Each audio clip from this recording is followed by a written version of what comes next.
So, ọwọ́ gẹ́ngẹ́ báyìí ni wọ́n ní síwájú ijó, ìdùnnú ní í ṣe atọ́kùn fáyọ̀. Ẹ dákun ṣé ń gbọ́ mi? À ń gbọ́ o. Mo kí gbogbo ẹ̀yin èèyàn wa. Even though we are going to do this program in English, I have to start by speaking Yoruba because that's the most noble language in the world. I'm taking this opportunity to welcome everybody to Yoruba Gbode today. My name is Shola Yusuf. I'm very, very grateful to people who have made today's program possible. I'm sorry, I may not be so clear. Something is wrong with my camera. I've tried everything to fix it. As a matter of fact, the Fulani people didn't want us to come out today. Here we are. Here we are. I thank you very much, everybody that have taken this opportunity to be with us, to learn more. Yoruba Gbode is a learning ground, and we thank God for everybody that has always struggled to make it possible, either by coming or by doing one thing or the other to make sure that we are on Yoruba Gbode. Yoruba Gbode has come to stay. It has come to stay, and it is with your help. So I'm taking this opportunity, please, if you are coming to Yoruba Gbode for the first time, I'm imploring you to text your number to the host so that you will continue to get an update. Today's program is going to feature the timbre and caliber, and I'm not joking, I'm not playing. We are going to witness all the very best people that we have in the diaspora. I'm going to first take this opportunity to recognize my dear Egbon, the Amoye Agba, Olopolo Pipe Oma Adeboye, Professor Adeniran Adeboye Amoye Yoruba Gbode, who has always been with us all the time, every Sunday for almost 2 years. Baba Adeboye is one of the pillars, and I can actually say main pillar of Yoruba Gbode. I like to welcome Baba Adeboye, Yoruba Gbode. Baba. Good afternoon and welcome to Yoruba Gbode. I'm proud to be here. I'm happy to see you, and I hope that we can always get something out of this to help stabilize our land and people. Thank you. Thank you, Baba Adeboye. I know that you are going to be in Kato Kato. That's why I do Kato Kato too. I'm wearing Kaba. Eh? Thank you. By the way, if anybody from Ibadan says anything negative about Burger, okay. Don't listen to her. They're going to be fired. Don't listen to her. Thank you, Baba. Nobody, I won't let anybody do that because you know Ibadan people, we don't mess with the people that we colonize. We treat them well after we colonize them.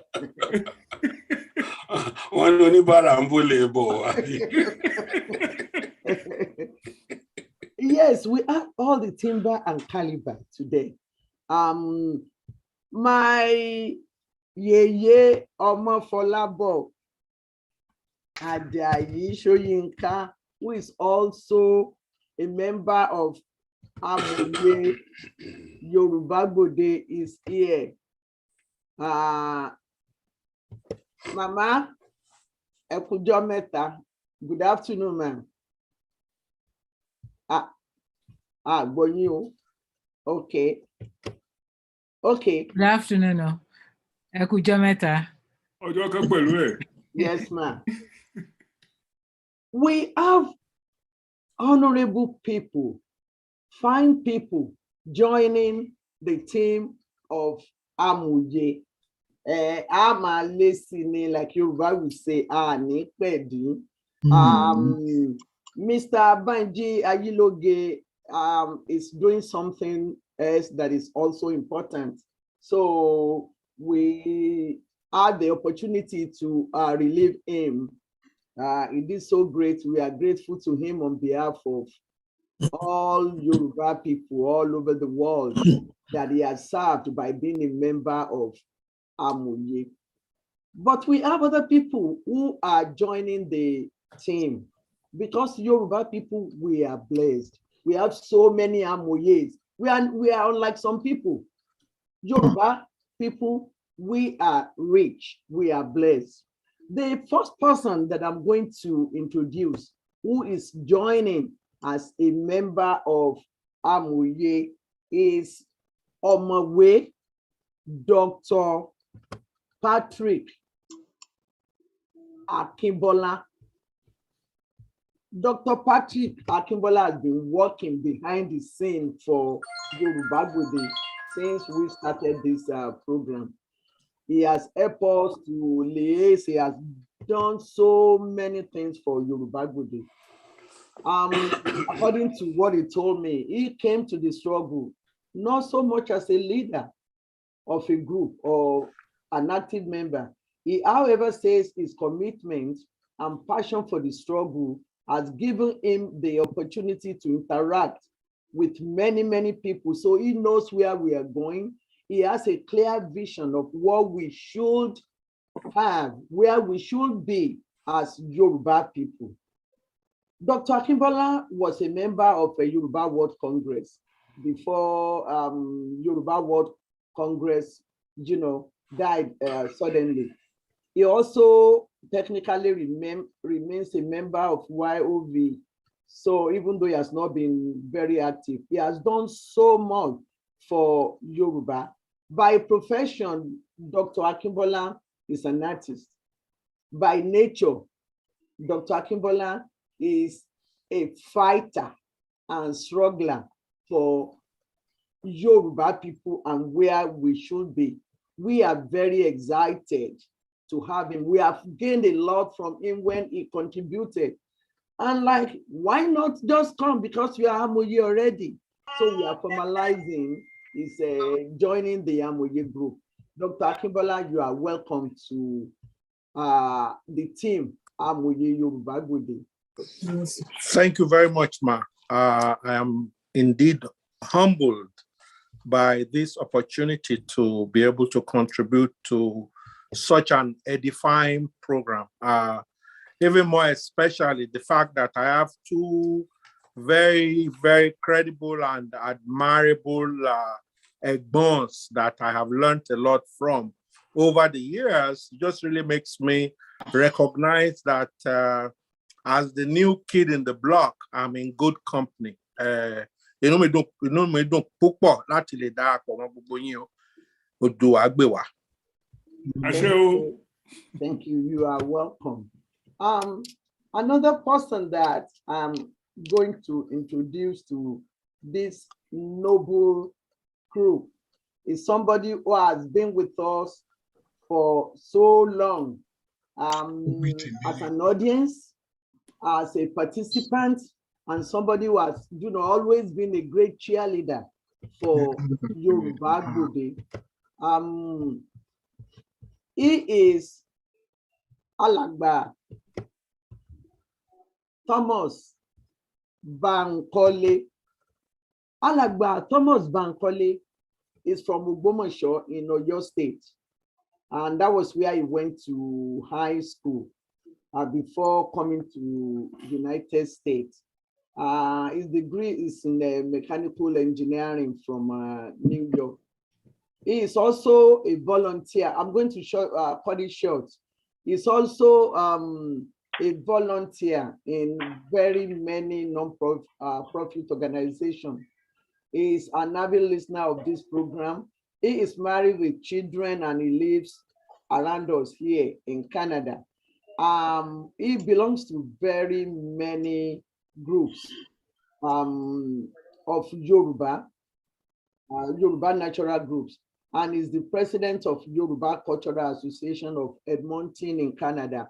I am very, very happy to welcome you to this team as a member of Amuye Yoruba Gode. Thank you very much, Madam. I'm really happy to be among the team that you have gathered. And I do hope that I'll be able to make some contribution to bringing Yoruba out of this conundrum that we are, and to advance the cause of the Yoruba people. I know from time to time, people of good conscience come on this program to talk about what we need to do.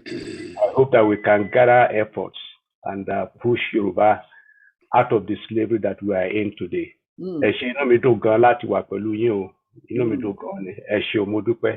Thank you, sir. I am going to introduce our guest for today.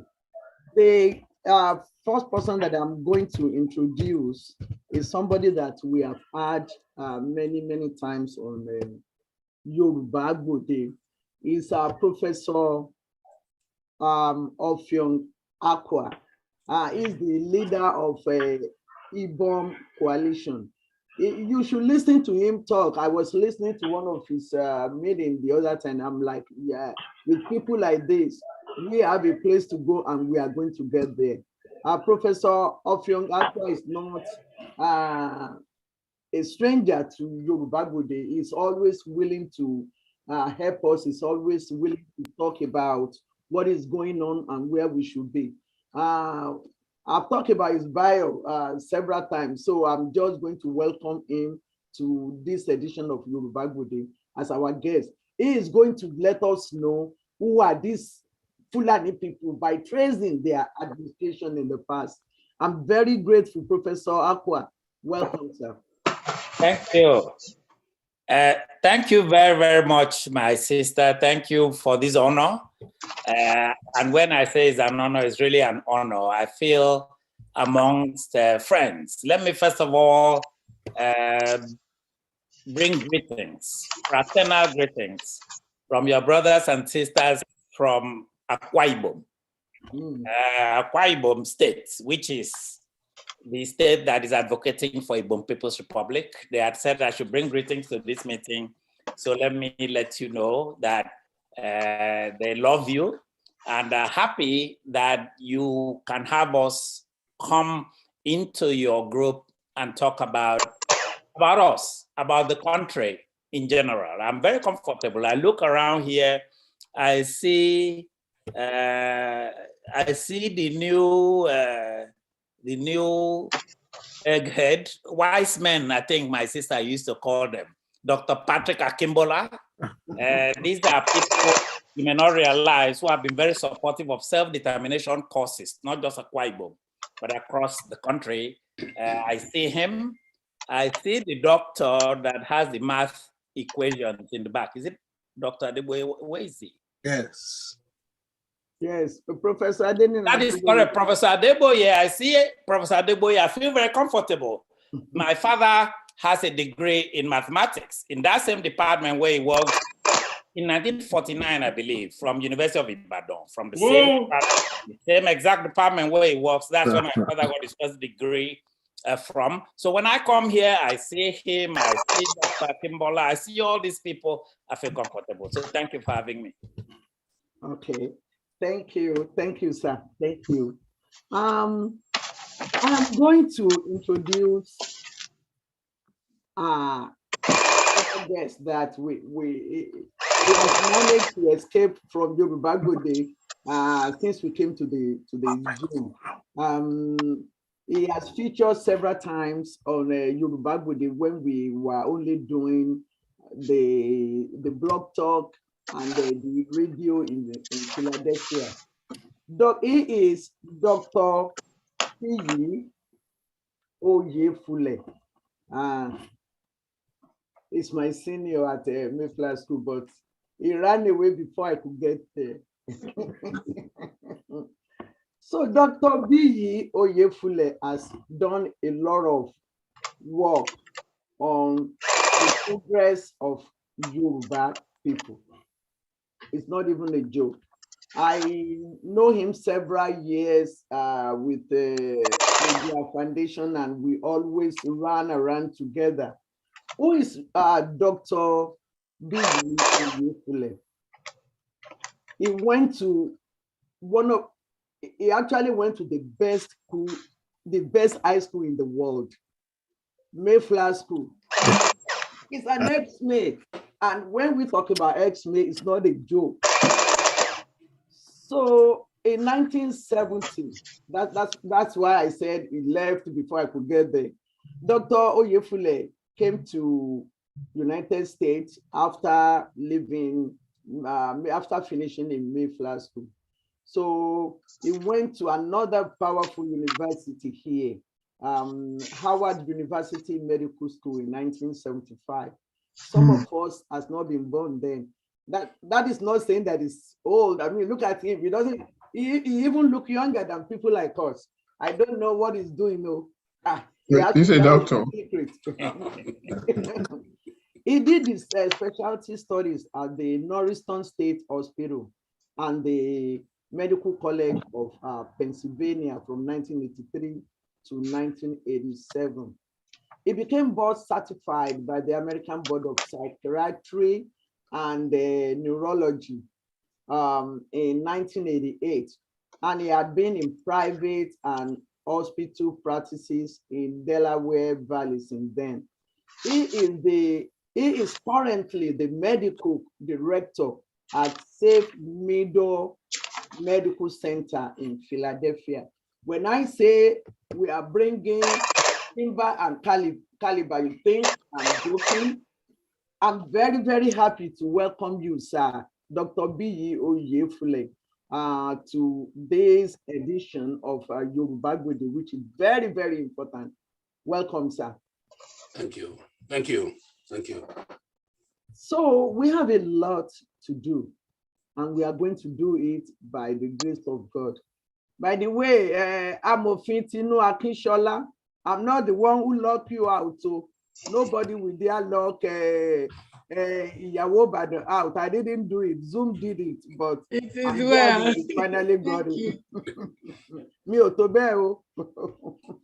Àfẹ́kẹ́ fi atajà ọ̀bẹ bọ̀dá wa tá a bá ṣe bẹ́ẹ̀. Thank you, ma. We are going to move. It's an important task that we have today. And I'm going to, before I call Dr. Our other guest, I'm going to ask Baba Adeboye to launch this by giving us some inspiration to what we are going to do.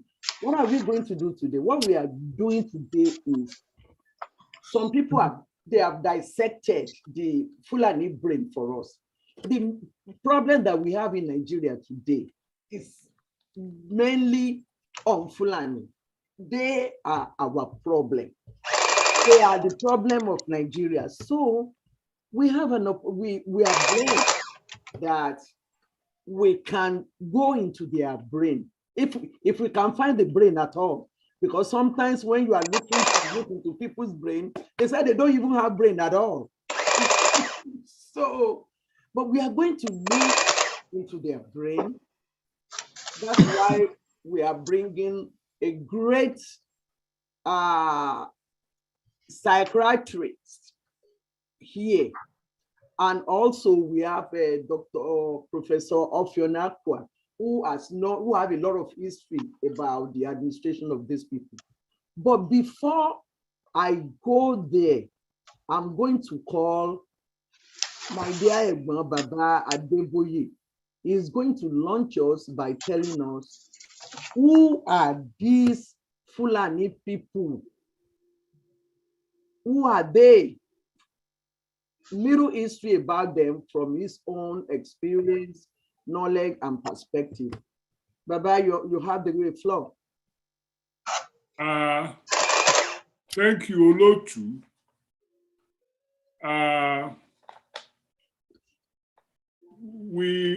it has become extremely important for me as an individual to learn things that I did not learn when I was at Mayflower. You didn't go. You. Okay. So if you reject me, if you say I don't belong in Mayflower, then I didn't learn it either at Government College Ibadan, because nobody was teaching African people their past. The history books that we used in all my years at Government College, I remember them very well. They had nothing to do with African people. The first year the book was Today Through Yesterday. It took us all over Europe and Asia. It never found anything to say about Africa's past, other than that we were, in a sophisticated way of saying things, savages to be ignored. So I didn't know a lot. There was no way to know. However, fortunately for me, my mother bought a book at Rational Bookstore Ibadan in 1954 two books. One of them was called Round Africa by J.M. Winterbottom. The other one was called All Over the World.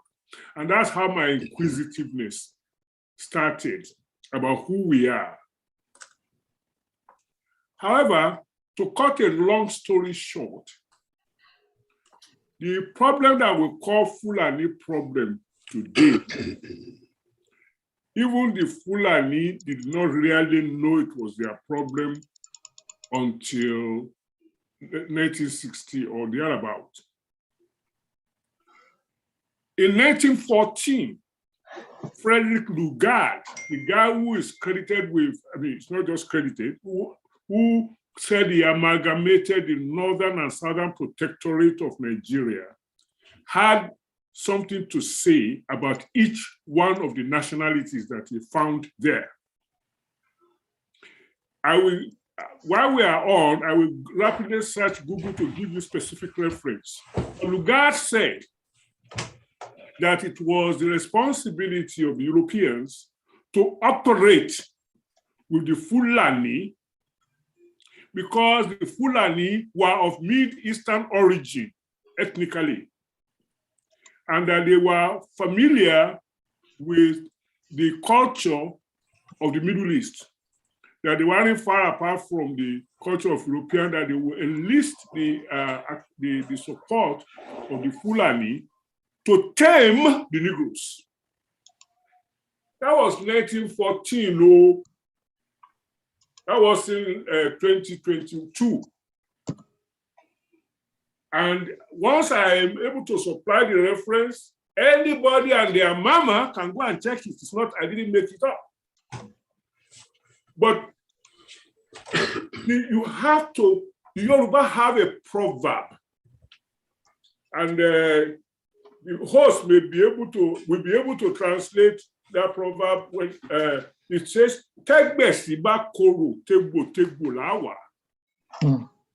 when you have some bitter vegetable that is interfering with the rest of your garden, you don't cut it at the top, you dig it from the root. You dig it out from the root. So if we are going to address the challenges we have today, we must go to the root of the problem. That was Frederick Lugar in 1914.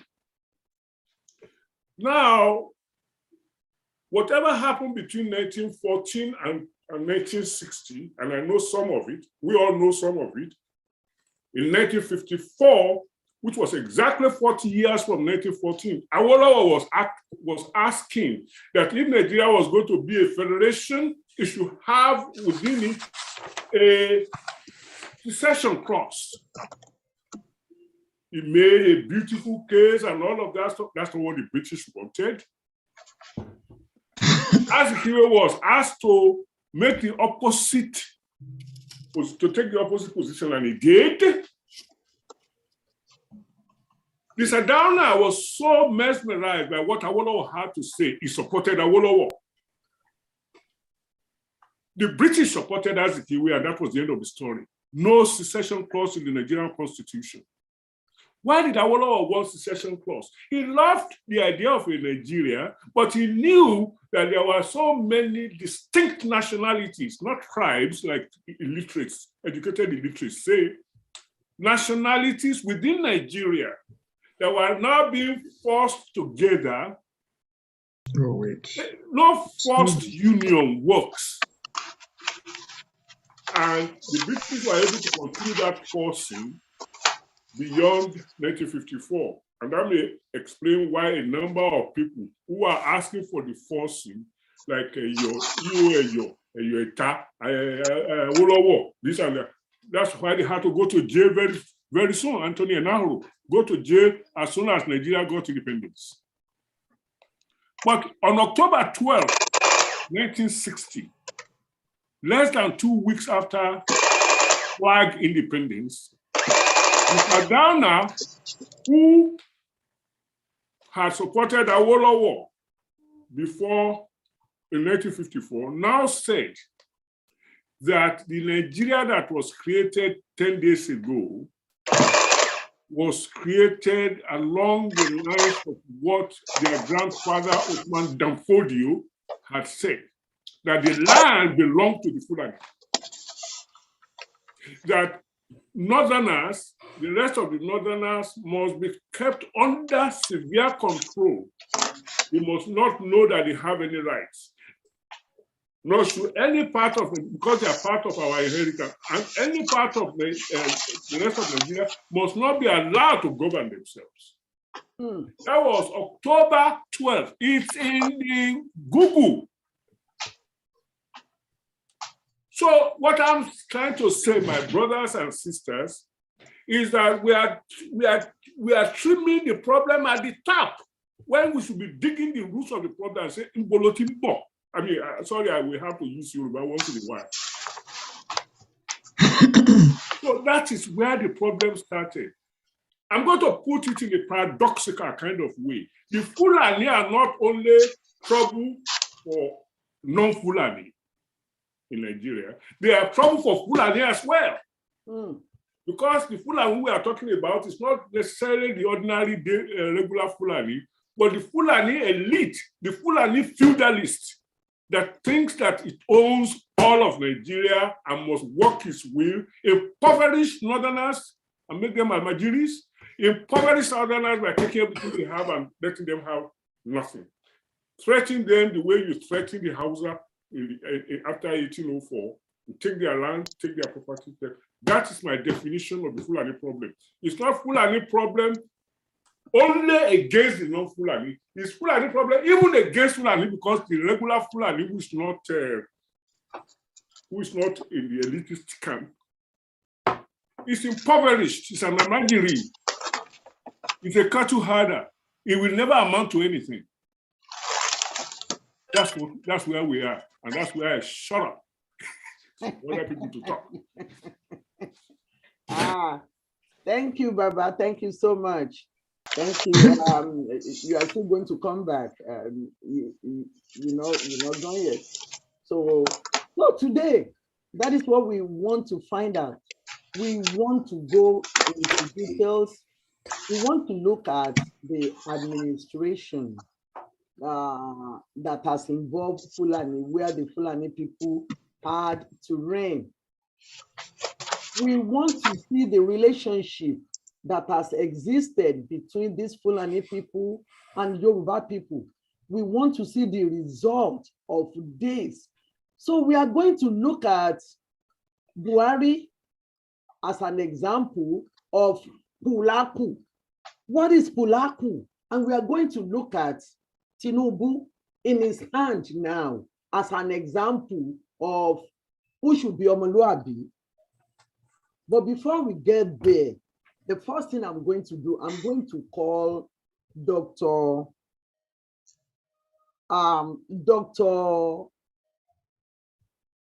Oyefule, Dr. B.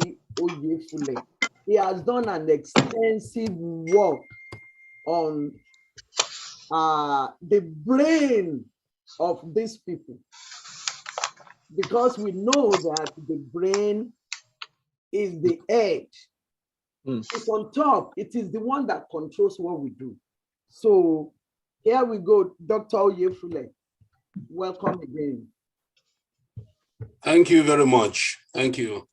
And before I start, let me send my greetings and my respect to my Egbon, Professor Adeboye. Ekason, sir. Àlàáfíà ni o. Adúpẹ́ o. Ṣé ń gbúròó ilé? Yeah, Adúpẹ́, sir. Thank you very much. Àwọn ará gbọ̀ngàn ńkọ́? Gbọ̀ngàn wà, wọ́n ní Maki. Gbọ̀ngàn ni. Sorry, Professor Akua. Anytime you're with the Nigbatis, we've got to do that Nigbati thing, so forgive us. You know, we Yorubas are one and the same. Gbọ̀ngàn, Ìjẹ̀bú, Ife, we're all one and the same, indivisible. And also, I'd like to shout out to my my young classmate, Professor Ajayi, Shoyinka Ajayi. I salute you.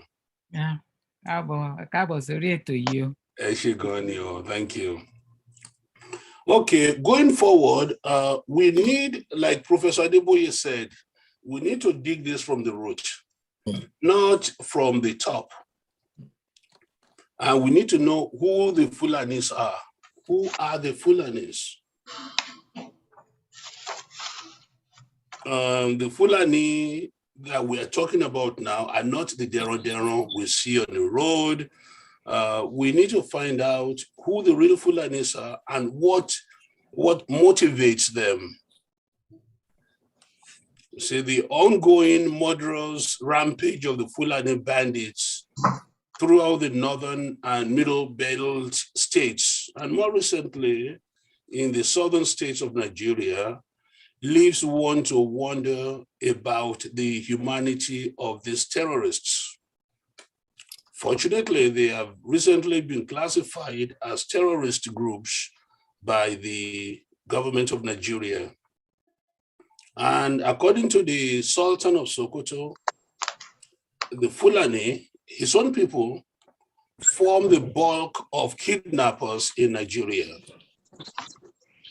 And for those of us, the rest of us, me, you, everybody else, watching the brutality and viciousness of these terrorists, one wonders what propels the Fulani and the stooges to perform these heinous acts. To understand the issue of Fulani, there are 4 questions that we really need to ask. And once we can answer them, we may be at the beginning stage of digging deep into the soil. The questions are, who are the Fulanis? Number 2, where do the Fulani come from? And number 3, when did the Fulani come to the present-day Nigerian landscape? And number 4, how could the Fulani as human beings systematically pillage, rape, and slaughter their fellow human beings in utter abandon without any manifestation of superego activities? By superego, I'm using a psychodynamic term, which is somewhat synonymous with conscience. Where is their conscience? So those questions, I'm going to take some time to ask those questions, and hopefully we'll be able to have a clearer, not a full understanding, but a clearer understanding of who the Fulani are. Who the Fulani are, that's the first question. The Fulani, also called Pure or Fulbe, who are nominally Muslim people scattered throughout the throughout many parts of West Africa, all the way from Lake Chad in the east to the Atlantic Ocean in the west. They are concentrated principally in Nigeria, in Mali, Guinea, Cameroon, Senegal, and Niger Republic. Going back to the east, they used to be somewhat populous in Central African Republic until 2012, 13, 14, when they got booted out of the country. The Fulanis, one must, to understand a person, you must also understand their language and also understand the way they think. The Fulani language is Fulfude. That's what they call their language. And it is an Atlantic Senegambia language group. It belongs to the Atlantic Senegambian language group. It is mostly related to language spoken in Guinea and in Senegal. And that language is called Sera, S-E-R-E-R. It's pronounced different ways depending on who's pronouncing it. And the language is, the Fulani's language, Fulfude, is related to Sera and also to Wolof, the Gambian, the language spoken in Senegal and part of Gambia. And we must understand that the original home of the Fulani, as we know them, is the Futajalon Plateau in Guinea and Futatoro further up north. And Futatoro is one in the Senegambia region. Where the Fulani came from before getting to that area, nobody really knows. Nobody knows. But they got there, we know they got there, we know they've been there for about 900 years. We also know that these people might, and there's no real concrete evidence, might have been the renegade soldiers who, upon the ouster of the Arab from the Spanish Peninsula, Iberian Peninsula in 1492. Some of these people might have been some of those renegade soldiers who got out and who came down south into Africa. We don't know. Research and history is very, very silent on that.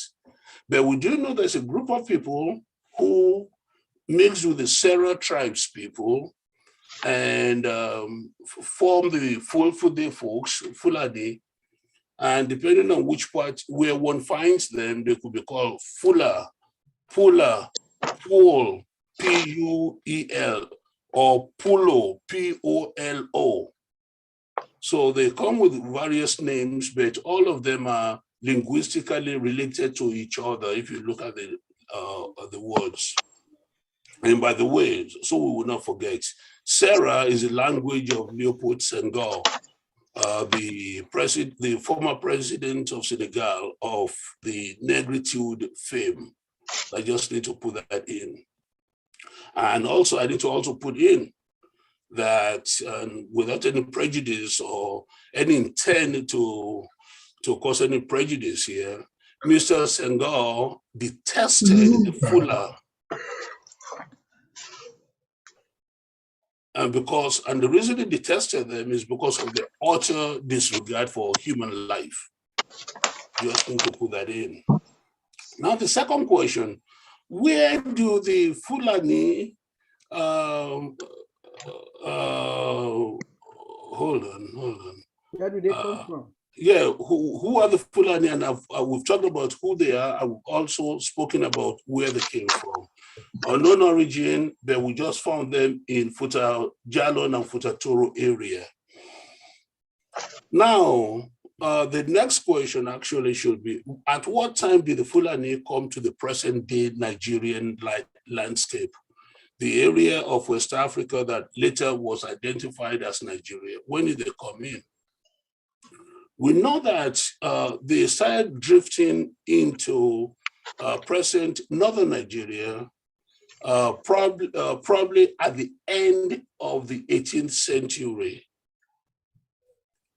Why 18th century? We know that by 1804, they have gotten emboldened enough to take over part of northern Nigeria, starting with a town named Gobir.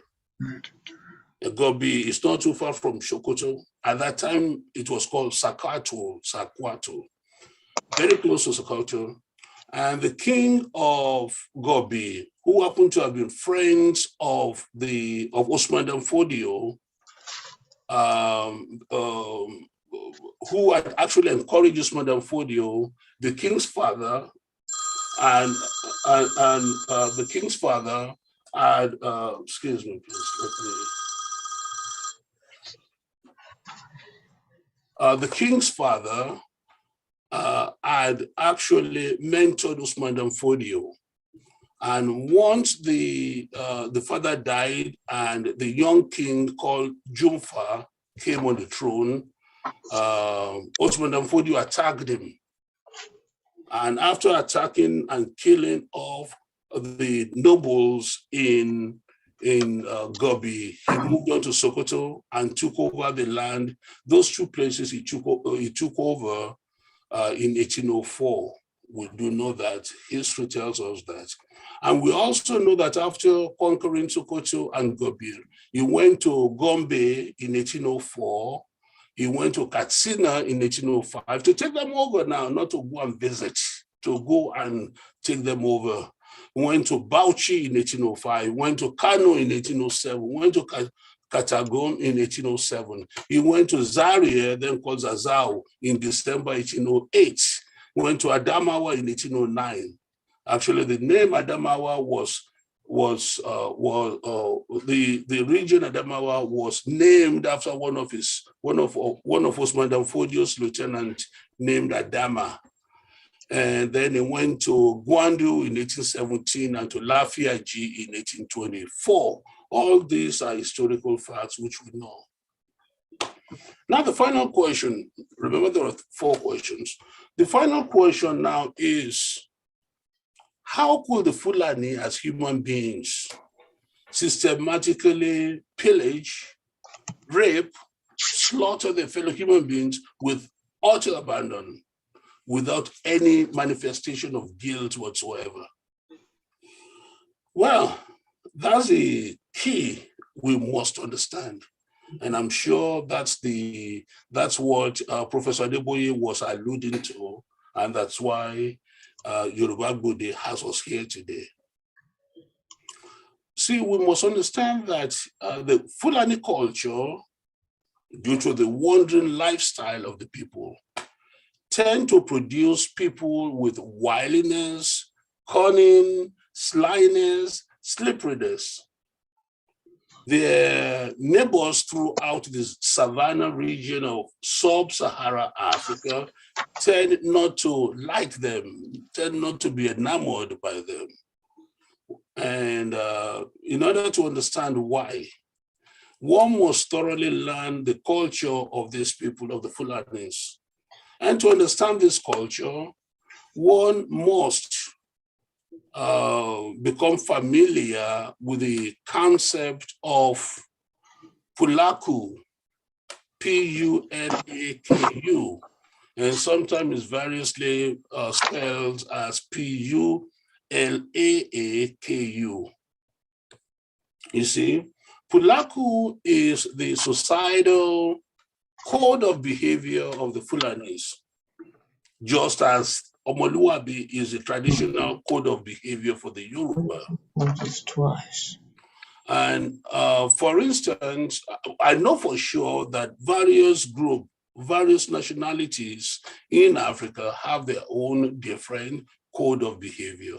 The Pulaku is the Fulani code of behavior. And Pulaku contains 4 essential character traits. And these are taught to Fulani children from childhood, just like The Jews of old were taught, thou shalt not, thou shalt not. And the Yoruba are taught, thou must not steal, thou must not lie, and all those things. And they are great. The four tenets of Pulaku, as we know it, is called Munyal. Munyal, Munyal. And it means patience, development, of course, of patience, discipline, self-control. There's nothing wrong with that. Then we have the Akilo, H-A-K-I-I-L-O. That's H-A-K-I-I-L-O, which means wisdom, foresight. I don't see anything wrong with that. It's good. Then the third one is Semtende, Semtende, S-E-M-T-E-E-N-D-E, which denotes modesty, sense of shame. In other words, don't spoil yourself in public. Do everything in moderation and have modesty. And the last one is called Sagata, S-A-G-A-T-A, Sagata.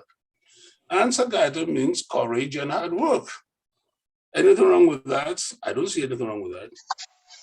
How then do cultures that teach their children all these great virtues they are, give rise to individuals that are considered by their neighbors rather, to be treacherous, deceitful, vengeful, perpetrators of indescribable violence towards others, sick minds that are devoid of empathy for others, corrupt bribe takers. Remember Riba, the one that ruined Nigeria? Yeah, it's from them. And primitive winner-take-all attitude that lacks consideration for other people. Now, unlike the Omoluabi code of behavior of the Yorubas and the other African worldview, Pulaku encourages the development of serious sociopathology because of the conceptual universe within which the Fulani culture exists. That's where the problem is. See, all those virtues are good. We applaud them. No, your mother teaches you to be courageous, more power to you. Your mother teaches you to be hardworking and to be modest, more power to you. But you still go around killing. And what causes that killing? What causes that killing? See, within the Fulani universe, conceptual universe being what we all believe in, the code which we unconsciously follow because we've been programmed to follow them. Within that, within the Fulani universe, there are four things I want to highlight. Individuals outside of their domain of existence are viewed as objects that must be controlled. If you're Fulani, you're okay. If you're a non-Fulani, you've got to be controlled. The self, now I'm going to use another psychodynamic concept of self and object. Self being me, you, object being those outside of me. The self is rigidly segregated from others with a propensity towards the vilification of others. Self and others, as long as they're part of those others are considered to be Fulani, they are to be nurtured. And I've had experience with this. Before I know who they were, I used to have family friends who are Fulani, and I'll see how great they are within the family. ideal family if ever you want to see one, until certain things showed me there's something mightily wrong with these folks. Anyway, they nurture themselves within that conceptual universe, but anything outside of it becomes enemy territory. You got to cut it down. Others, that is, objects outside of that conceptual universe, are to be vilified, controlled, and destroyed if the need arises. And this is, of course, directly opposite to other African culture, where strangers are usually welcome. Remember, when you have a stranger, you give them the best food, you give them the best house, best room to sleep in. At least the Yorubas did that. The Pulaku vilification of strangers is in direct opposite of that African concept.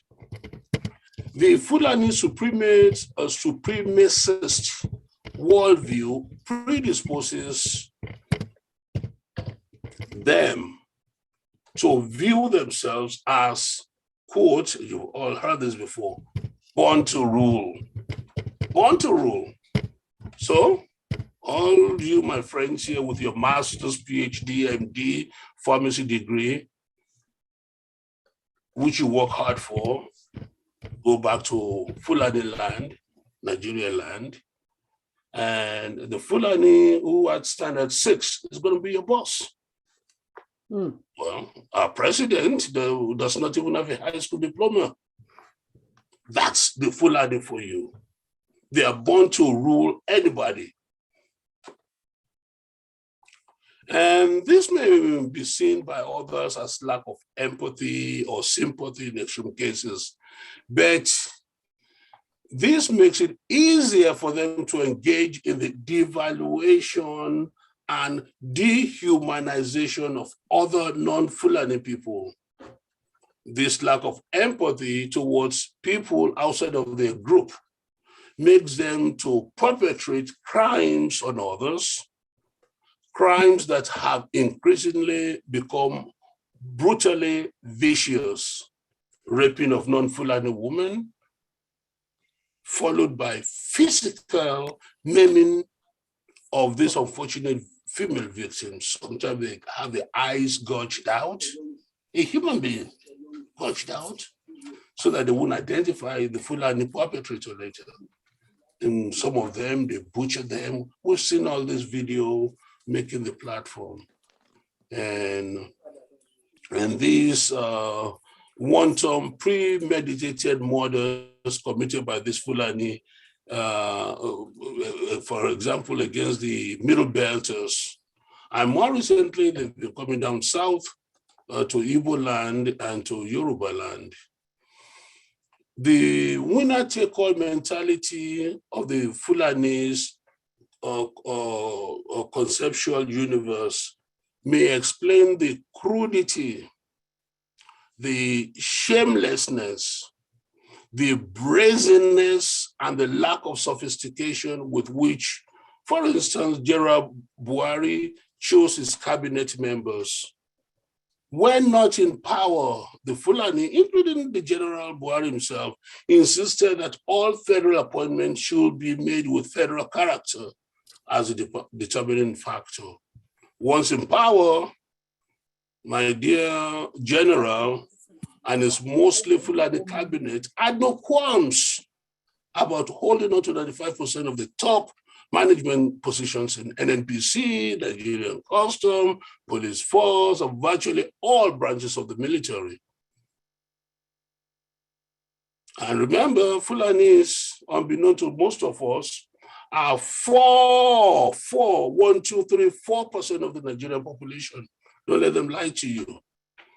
They want to inflate their number. They're 4% of the Nigerian population, not 8, not 18, they're 4% of the Nigerian population, and they have 95% of all the good jobs. And all importation licenses and concession for cement, for sugar, and other commodities are given only to the Fulani businessmen.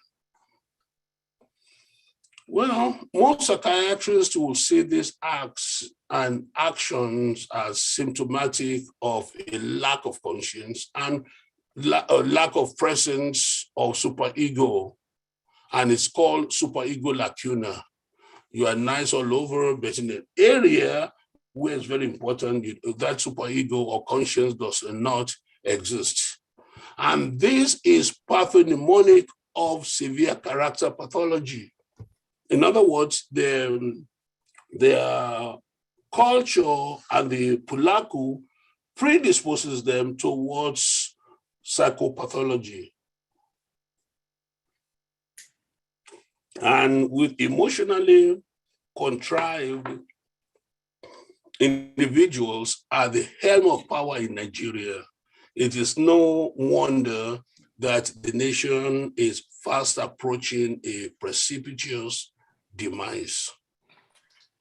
Thank you very much.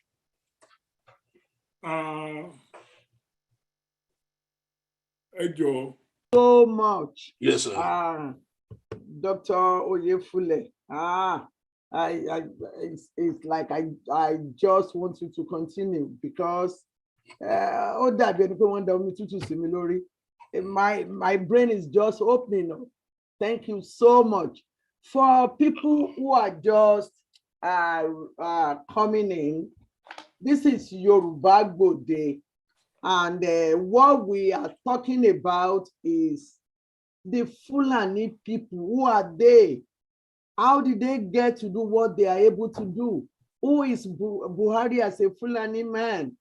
And our doctor, Dr. Oyefule, a psychiatrist of long time, many years of experience, who has done an excellent work on these people, has been the one talking to us for the past 20 minutes or so, telling us about these people. So if you are just coming in, we have just started, and we have opportunity to ask him questions. I'm taking this opportunity to recognize Mrs.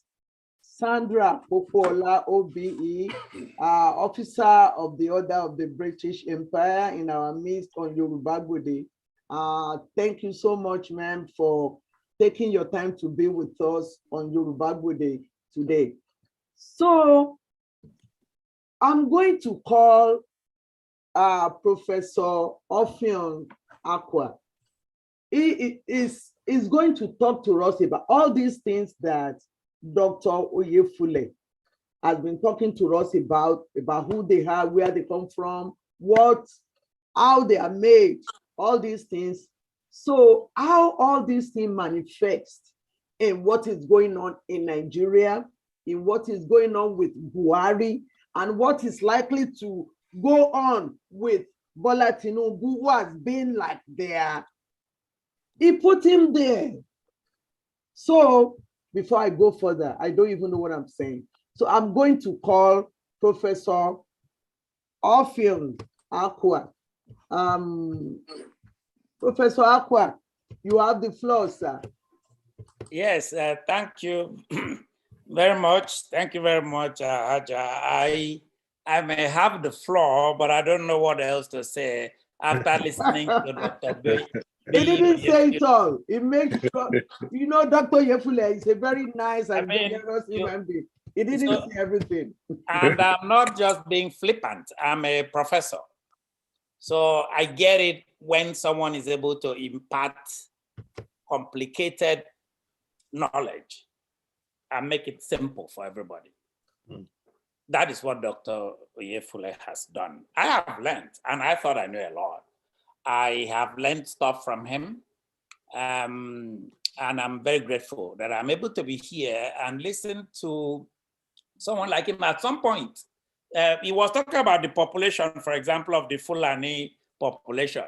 The whole of Fulani, from the studies that I've looked at, all of them, from Senegal to Mali to Central Africa to Egypt, all of them is 20 million people. Think about this. If all of the Fulani in Africa is 20 million, Nigeria has a population of more than 200 million people. They're like a drop in the water.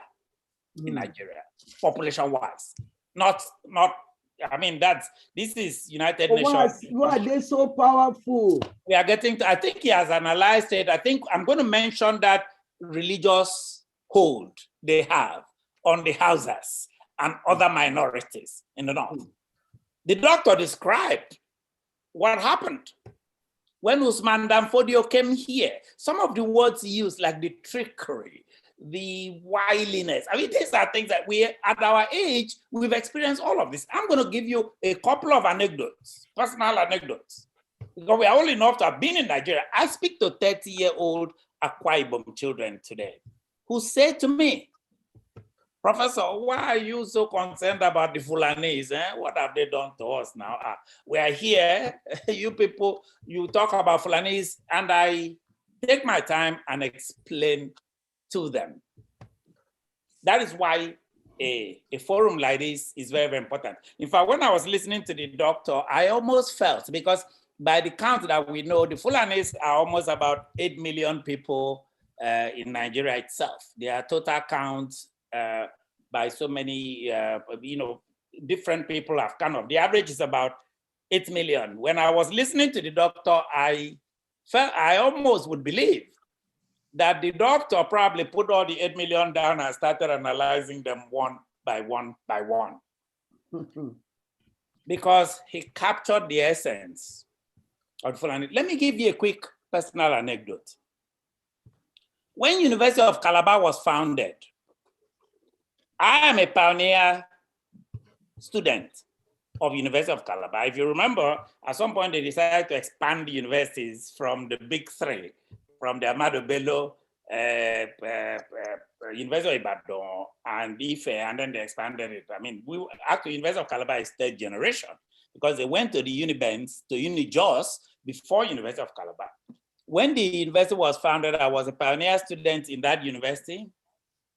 And two things actually that I wanted to address here. Let me quickly address what Professor Dr. Adegboye talked about history. As a student at the University of Calabar, by the way, I was the pioneer president of the Students' Union of the university. So because of that, I had the privilege of interacting with the Vice Chancellor almost every week. He would invite me to his house. His name is Professor Emmanuel Ayandele. Professor Ayandele is from Ogbomoso. In fact, Ayandele used to sit me down and teach me the history of West Nigerian politics. That's how much we got along, even though we fought too. Ayandele told me that when he went to London, I think he went to Oxford to study history, that there were a group of young people from Africa who came to study history. And when they came, instead of delving into the history of Africa, the professor spent time talking about the history of British Empire. They were like, when are we going to study history of Africa now? We are here. And the professor, I'm trying to remember the name of that professor, because a famous history professor at Oxford, the professor said to them, we are not, African history is not a topic in history.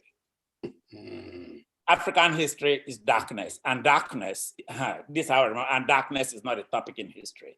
This is Ayandele relating this to me in the late 70s. Ayandele, after Professor Adeajayi, that whole group were those that got those first PhDs in history of those days. So I kind of wanted to address that, but the other thing I wanted to address is this. So as a Nigerian, I show up in University of Calabar, I did not see a single Caliphate Northerner. One, there were a couple of people, some people from the Middle Belt, but there was none of what we now consider to be Caliphate Northerner. There was none. And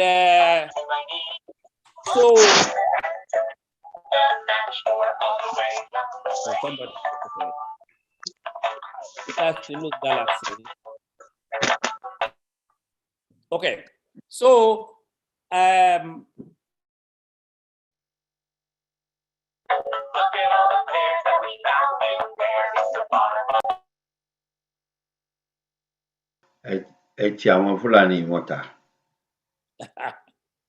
hello? Yes, so, okay. So you can hear me? Yeah. Okay. So, so by the way, someone had said something about Fulanese. When I had a meeting, we have some people here from our Ibom coalition, our movement for Ibom People's Republic. Some of them are here on the screen. I can see some of their names. When we held our meetings, they would bring in people who come and hack the meetings. There was a particular meeting we had, they hacked it.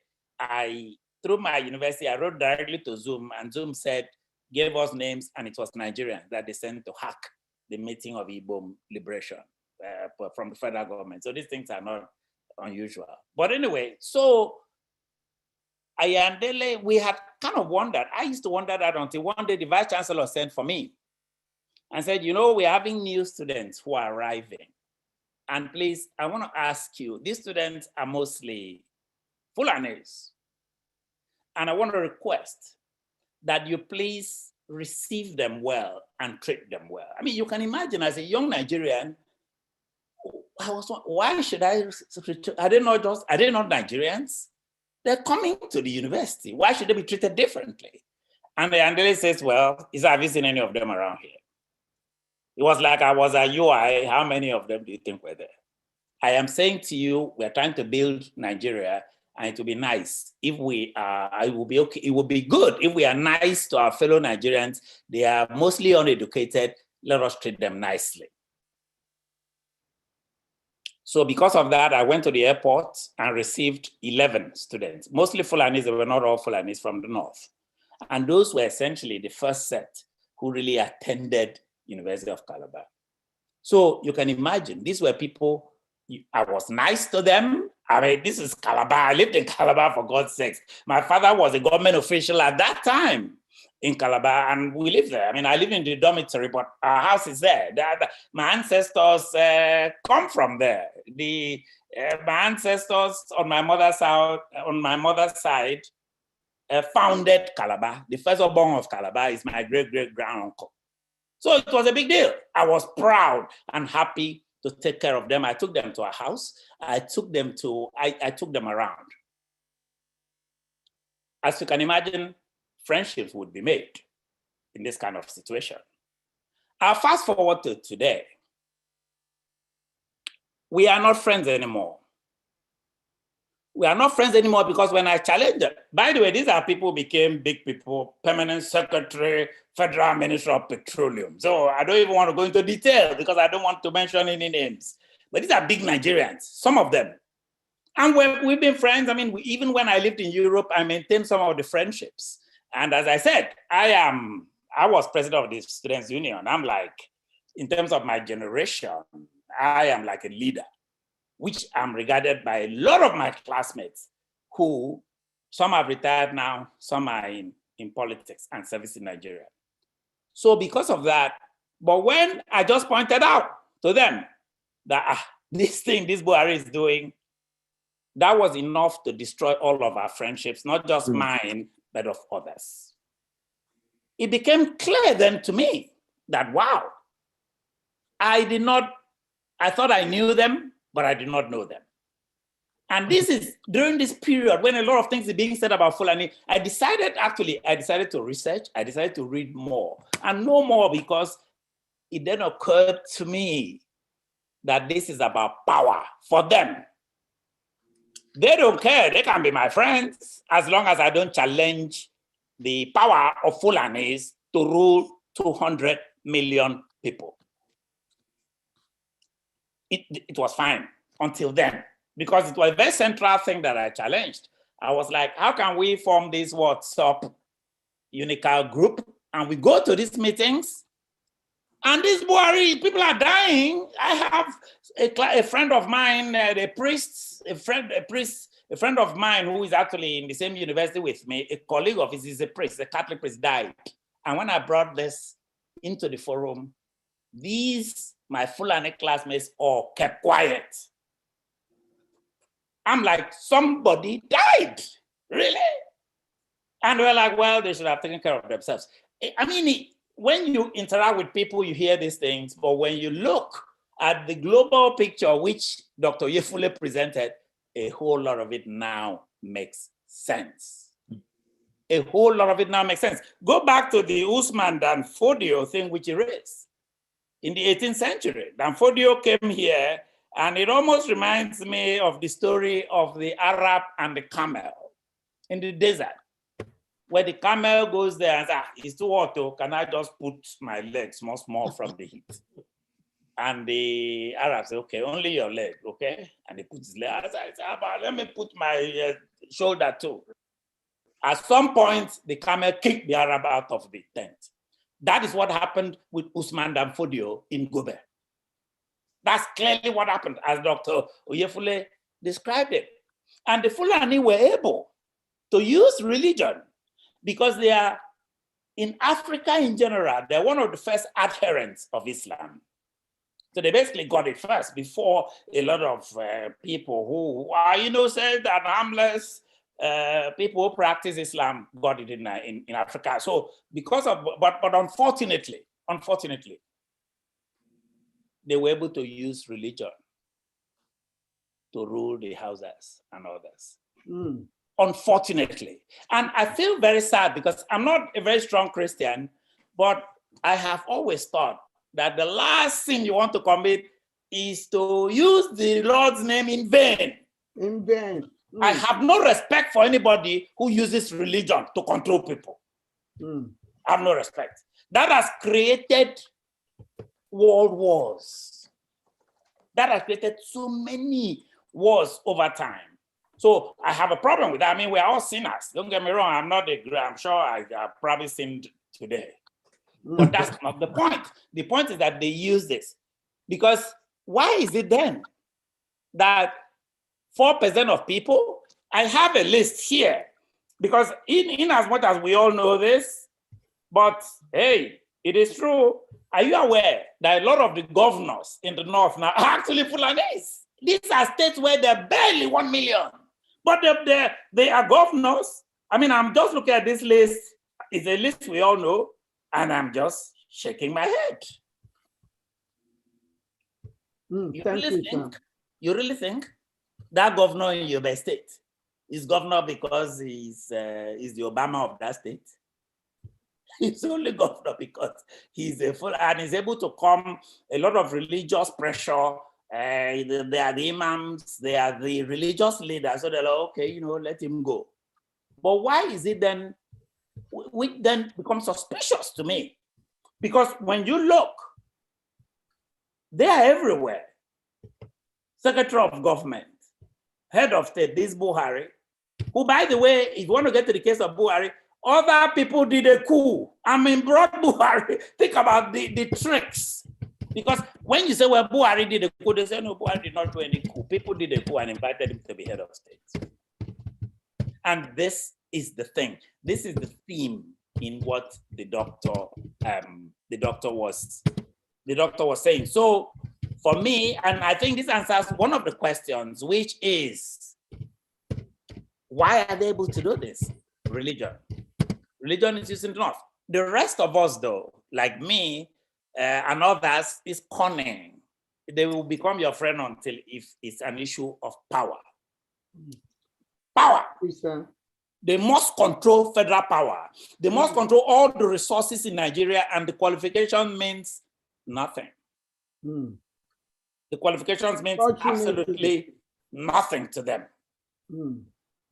Let me address something quickly, because as you can see, I am kind of addressing some of what the doctor psychiatrist has been able to lay in front of us. But let me quickly address this. I'm going to get off so that other people participate. But I wanted to say something here about the fact that the Attorney General of Nigeria, Malami, has classified some, what he used to call bandits, as terrorist groups. I hope you recognize that that is a sham classification. I'll tell you why. Why is it? I have here in front of me, this is from a professor in University of Sokoto who just pointed out, and I have the list here, that there are 79 bandit terrorist groups in Sokoto, in Zamfara alone. 79. He did a research. He has their names. He has their numbers. 79. So when Malami, this is another trickery. When Malami comes on channels and says, well, you know, we've banned terrorism, what does that mean? When they wanted to ban Biafra, they banned IPOB directly. They named it. Where is the name? Where is the name? They're like, look, we ban IPOB. A lot of people don't realize there are many Biafran groups. IPOB is not the only one. You have MASOP, you have Atlantic Biafra group, but you singled out IPOB and banned IPOB because IPOB is the most influential. It is the one that gives them nightmares. But you ban terrorist groups in the north, which one? Because I have a name. How about Mieti Allah? How about that? How about banning Mieti Allah? This is what Mieti Allah actually said about the country. Mieti Allah actually said, the head of Mieti Allah said that Nigeria, basically, that they will rule Nigeria forever. Makban, the Mieti Allah, the herders, that group, has made that type of statement. They've gone to meetings with the Inspector General of Police with holding AK-47s openly. Nobody has banned them. How about banning them? So please, let us not be carried away by that open-ended banning of all, because when they say the ban bandits group, it probably will involve some group in Akwa Ibom who are stealing things on the street. That is BS. No bandit. Let Salami name the groups. He will never do that because they are mostly Fulani groups, which the doctor pointed out. The Sultan of Sokoto himself admits it. Masari, the governor of Katsina, admits that most of these bandits and terrorist groups are Fulanis. It's not from me. They say it openly. But they'll ban some amorphous group, not individual groups. If that man named 79 group, why not name the 79 and ban it? Then let's see whether you have the courage to do that, which is another thing. They never, ever punish the murderers from amongst them, ever. Because that is they enjoy it. They are losing control. Don't get me wrong. They made a mistake. They encouraged Boko Haram and they have now lost control with all this banditry in the Northwest. Yes, they have lost control. But the point still remains that they are benefited. They are benefited from the prostrate Nigeria we have today. They benefited from the Nigeria in which people now in the Southwest are calling for Yoruba nation. They benefited from Nigeria in which Akwa Ibom people are calling for Ibom People's Republic. They benefited from Nigeria in which Nnamdi Kanu was kidnapped, essentially, after paying off that corrupt Kenyatta. By the way, Kenya is the second most corrupt country after Africa. They benefited from this. So don't get me wrong. They kind of have to decide, how do they stop something that they're benefiting from? I will leave it at that for now. Thank you, sir. Thank you very much. So for people who are just coming in, this is Yoruba Bode. We have this meeting every Sunday, 3 p.m. New York, and 8 p.m. UK, 9 p.m. Nigeria, every Sunday. The topic that we are discussing today is about who the Fulani are. So right now, I'm going to call Professor Adenin Adeboye, but before I go there, some people are asking for the recording of this program, and I'm saying it again, it's always on YouTube. As we speak, YouTube is streaming, people are watching us through the YouTube, and apart from the radio Yoruba, but you can always get the recording. Just type in YouTube Yoruba Bode and bring all our past program in the last almost 2 years. So I'm going to call Baba Adeboye. Baba Adeboye wanted to say something. After that, I'm going to call the rest of the team. And then we have the opportunity to ask a question. But Baba Adeboye, you want to talk about the relationship between the Fulani leaders or? No, I thank you, Madam. I just want to acknowledge with thanks the contributions of Professor Offiong and Professor Oyefule. In doing so, they have emboldened me to help link together some of what they said and some of what I said, so that our audience can be encouraged to go and do their own research. It's easy enough for 2, 3, 10 people to come and talk to us. I'll be one of them. But you own the information more if you actually dig it out yourself. So I will recommend that. I will recommend that. Now, where am I going with this? The expansion of Christianity and Islam, especially the expansion after the first missionary journey to Antioch of Syria, Antioch of Pisidia, this and that, it was overtaken by the foundation of Islam around the time of Prophet Muhammad. In the middle of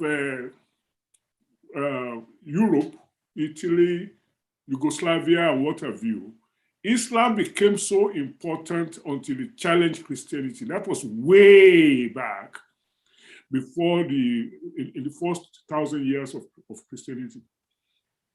Even in our time, the wars that were fought in Yugoslavia, in Czechoslovakia, and what have you, were vaguely wars of religion, because Sarajevo is a Muslim town.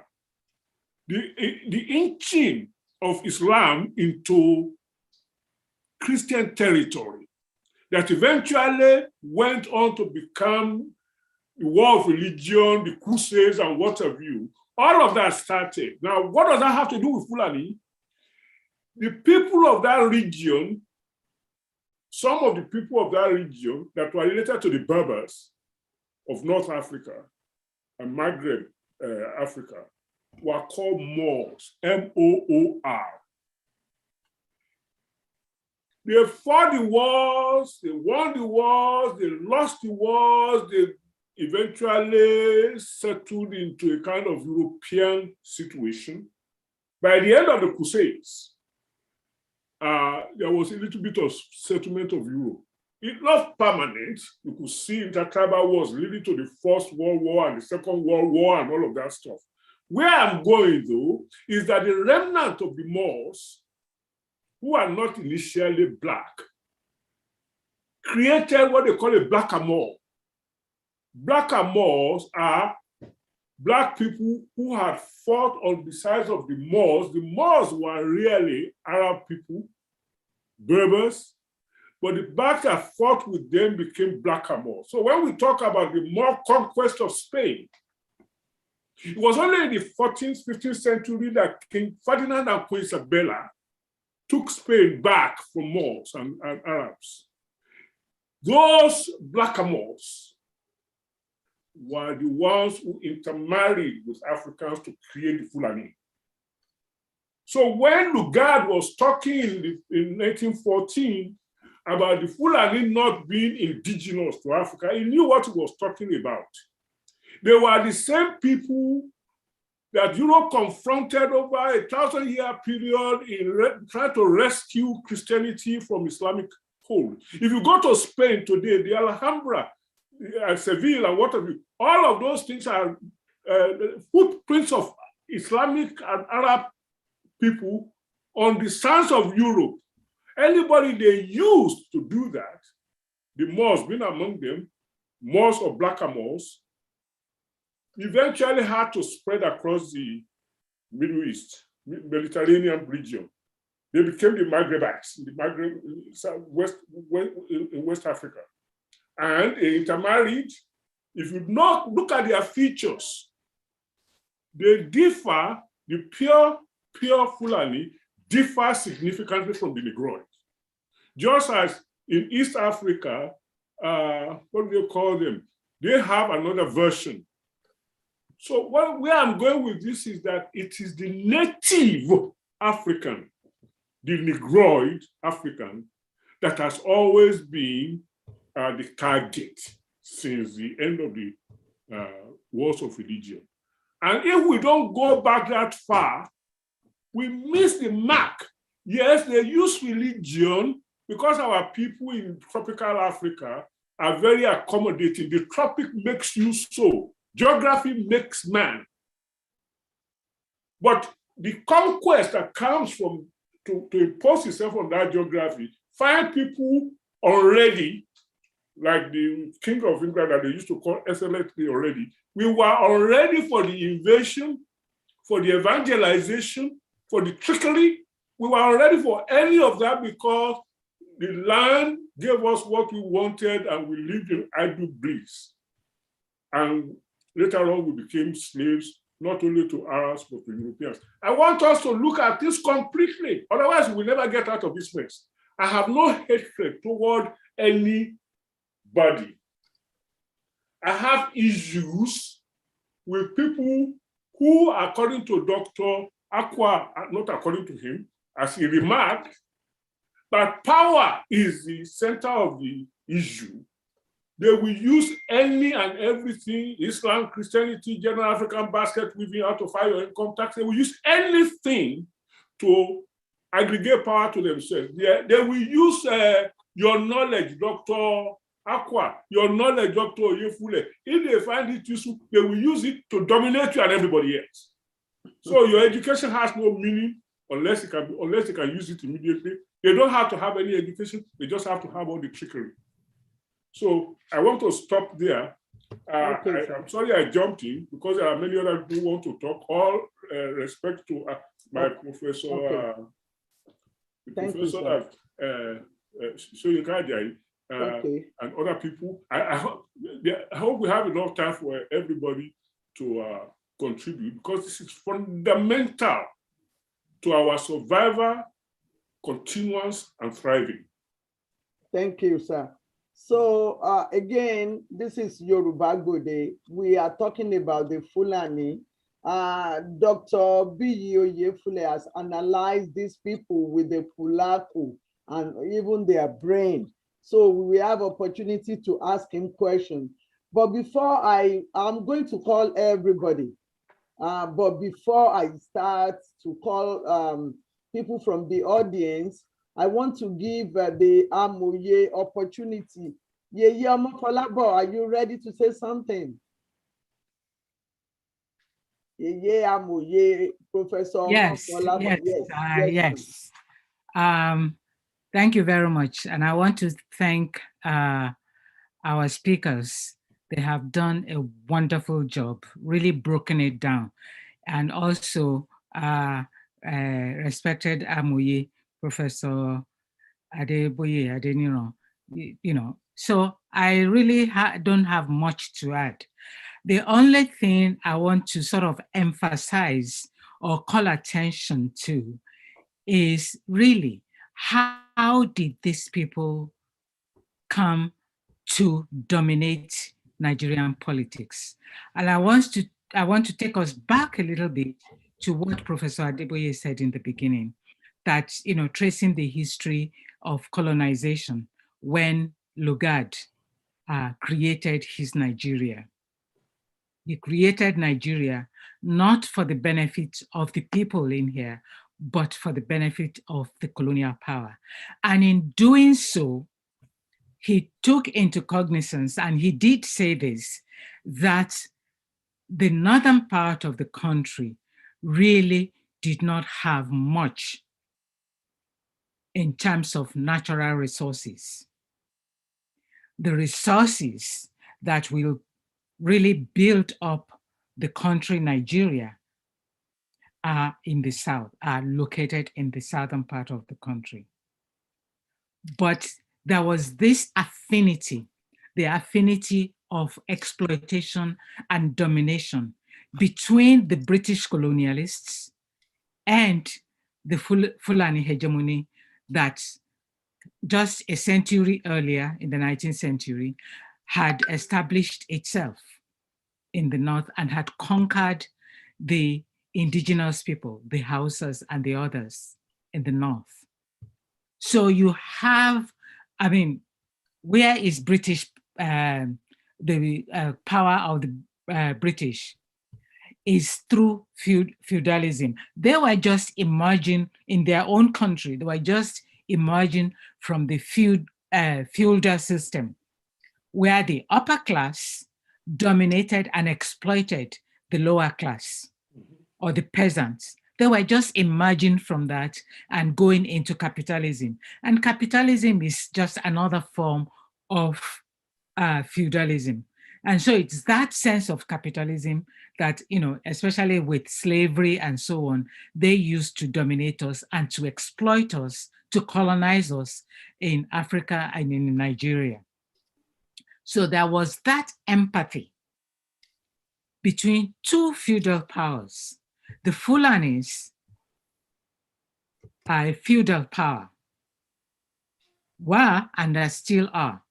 So there was that empathy. Oh, yeah, we can rule this. We can, yeah, let's talk to these people. They know how to, they know the meaning of power. They know the importance of winner takes all.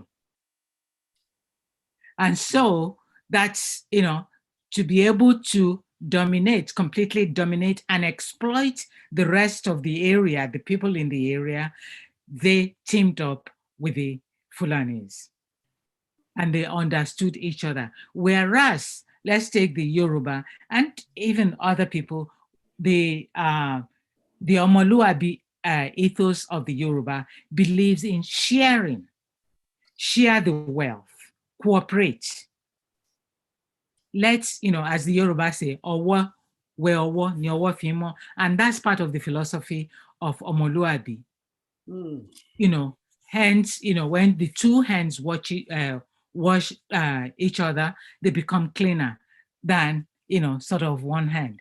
But, and that's how the British sort of cooperated, aided, and uplifted the Fulani over the rest of the country. Is that essence, you know, that commonality of philosophy of power, winner takes all, exploiting, domination. So it was like, okay, why don't we do party and just keep on ruling over this? We don't have to fight. Let's cooperate and just dominate them. And that is what has happened. So even when, you know, we got independence, we said we got independence, they ensured, the British colonialists ensured that their partners in crime continued ruling. So the mechanism of you know, domination were already ingrained even in the constitution that we inherited or that was formed. The distribution of power, of ministries and ministers, the economic sector, the natural resources sector. And that is what we have inherited. So even when we had the first military coup in Nigeria in 1966, just recent, you know, January 15, who are those in power? Who were those able to dominate the military system? That's coup d'etat, and just, you know, continue ruling. And that is what we have up till today. So let me just stop there because I know we have so many people who want, you know, who have questions to ask and so on. Thank you, Yeye. Thank you so much. Thank you. I think Dr. Oyefule, our guests, want to respond.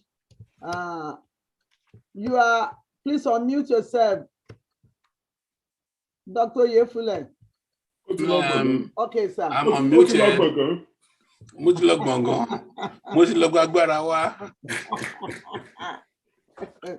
Canela and Lawson, you. Okay, God bless you. So no, Professor Adeboye, you are outvoted Oh, yeah, well, I agree. Yes. You want me to make a response, ma'am? Yes, yes. Okay. Nǹkan tí mo kàn lè sọ nípa yeah, thank you. We did discuss about the religious proclivity of the Fulani.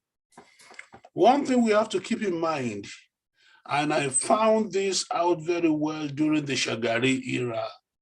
I had a Fulani friend in Futajalon who told me, Guinea, who told me that your president is here about a mile away from my village.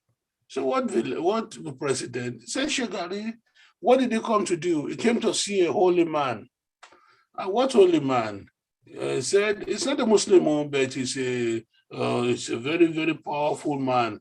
He plays with forces of nature. That's why Buhari came all the way. He took a plane from Nigeria to come over there. Needless to say, the Fulanis are not Muslims. I mean, this may shock a whole lot of you. They carry the Quran. Anytime there's a Muslim prayer going on, and you have 20, 30, 40 Southern Muslim, Northern Muslims, age 30 to 60. Mark my word, when a 18, 19, 20-year-old Fulani man walks into that mosque, he must take over the leadership of that mosque. Must lead the prayer, huh? He must be in control of the prayer. But these are people who are not Muslims. Agumudada ni Tomanche, Arabadede ni. These are all fetish people. Fetish men. They only use religion, just like like Professor Akua said. They use religion to control. Yes. They don't believe in any of those religious things. No. So I just thought I should add that also to support what the professor said. Okay. Thank you, sir. Thank you. Dr. Patrick Akimbola, Yoruba, you want to say something before? Yes, thank you very much, Ma. I want to appreciate again the opportunity provided me to be able to share in this obviously very highly esteemed program at this time. And my comments will be in reaction based on some of what I have already heard. We hear how even though the Fulanis only constitute 4% of our total population, in terms of good jobs, they have 95%. Yes, and that really is just the tip of the iceberg. I do want to respond to that by saying the critical difference between us and them is the use of relational power. While most of us are, those most Southern professionals are content experts who have been able to distinguish themselves in their individual fields. We haven't done a good job at all in either amassing the relational power belonging to us and our people or putting this to use. So this is something that obviously would require our discussion at a later date. But that's the critical point. The fact that even though they have that small population, the relational power is the key thing in being able to utilize and get what they want. And this is why they've been very effective at it. The second point I'd like to refer to relates to the whole issue of history and identity. Very often I mention the fact that we Yorubas we do come across often as the proverbial eagle that grew up among chickens and therefore forgot that they could fly. If you look behind me here, for instance, the artwork I have behind me here, these are Ife bronzes made between the 9th and the 12th century.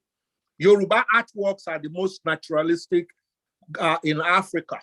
And one of the major points made about this civilization was that this was a civilization that settled in one place for a sustained amount of time and built institutions and capacities that made them unrivaled, such that even a piece like this, the technology for producing these pieces was what the white folks had to copy down the road to give birth to what we have as mass production today. This is very important, the absence of history. I recall that, for instance, in Federal Government College in the 70s, I couldn't take history. History was not an option available to me because I was taking fine arts, literature, and Bible knowledge. And so I can imagine what's happening today when history has altogether been banned. Not to talk about, I mean, not banned, it's no longer an option for a lot of the schools. Not to talk about the fact that a lot of the history that we might have even found useful may not have been available for within the curriculum. The third point I'd like to make is the environmental influence on the Fulanis. Whether we like it or not, the Lake Chad is now only a small bit of what it used to be. And our fight for survival for them has already become one where it's a do or die affair.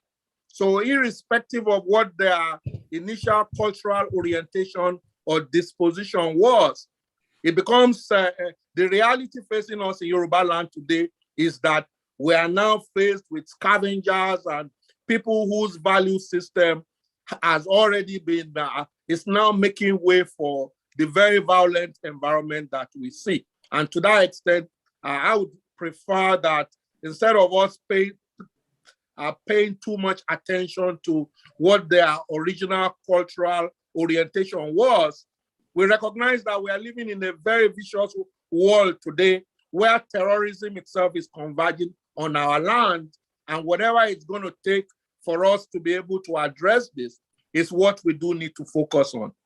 Thank you, sir. Thank you. Thank you very much. We're Thank you. going to get there. We are not going to sleep. Alagba Thomas Bankole. Yes, ma'am. Thank you so much. So now.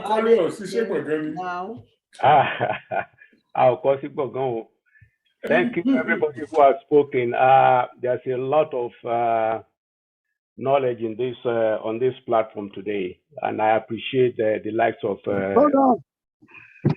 Sorry, I appreciate the likes of Dr. Yefule, Professor Akwa, and Ake. What is it again? Akimbola. Babalati Bongon. Baba Adeboye, okay. And Patrick Akimbola. I thank you all for what you have said. There isn't much for me to say, but I want us to look at this problem and to determine how do we get out of it. Because there is no doubt that these people are here to conquer. They have, like Professor Agua mentioned, they have this winner takes all mentality. They think they are born to rule. They think Nigeria belongs to them. Even from the time of Sardauna. Sardauna used to say that they own Nigeria, that they will go to the Atlantic and dip the Quran. How come we did not in those days? We weren't sensitive enough to all these problems. Mm-hmm. We accepted them.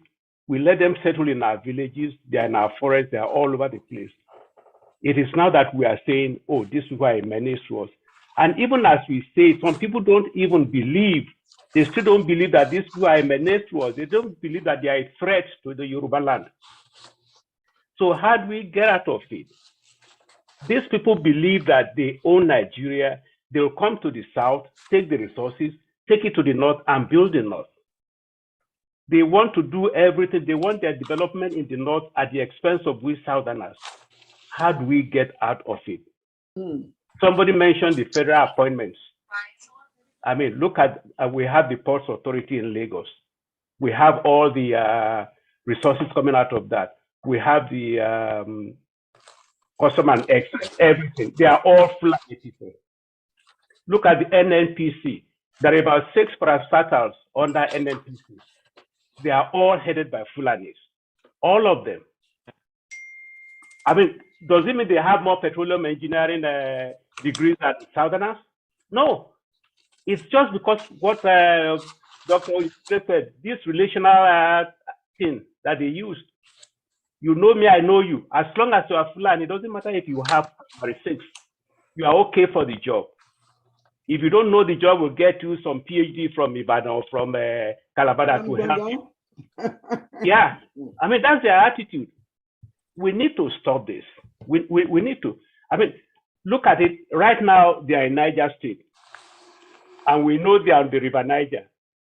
When they get on the River Niger, where do they go? They go down south. Then they'll distribute themselves when they get to the Niger Delta area. They are already in Niger, which is very easy to cross to Kwara State. Kwara already is Fulani enclave, unless we want to deceive ourselves. And they are all over, even in Ogbomoso area, in all the local governments of Ogbomoso in the forest, the Fulanis are there. And they are there, they have their arms. Very recently, some of them that came from the north in trailer loads, when they saw them, they were asked, where are you going to? Lagos. To do what? We don't know. But when we get there, they'll tell us. Who is they? Who is they? They are overlords. We had a session here on Zoom by one professor in Alberta who has been conducting some studies of these terrorists. And what he told us was that even among the cabinet, there are people who are sponsors of terrorism who are benefiting from it. He even said that some soldiers, some senior officers want to be deployed to the war front because that's where they make money. Even though these full soldiers don't like to go there because they go there and die. But the officers want to be posted to the war front because that's where they make their money.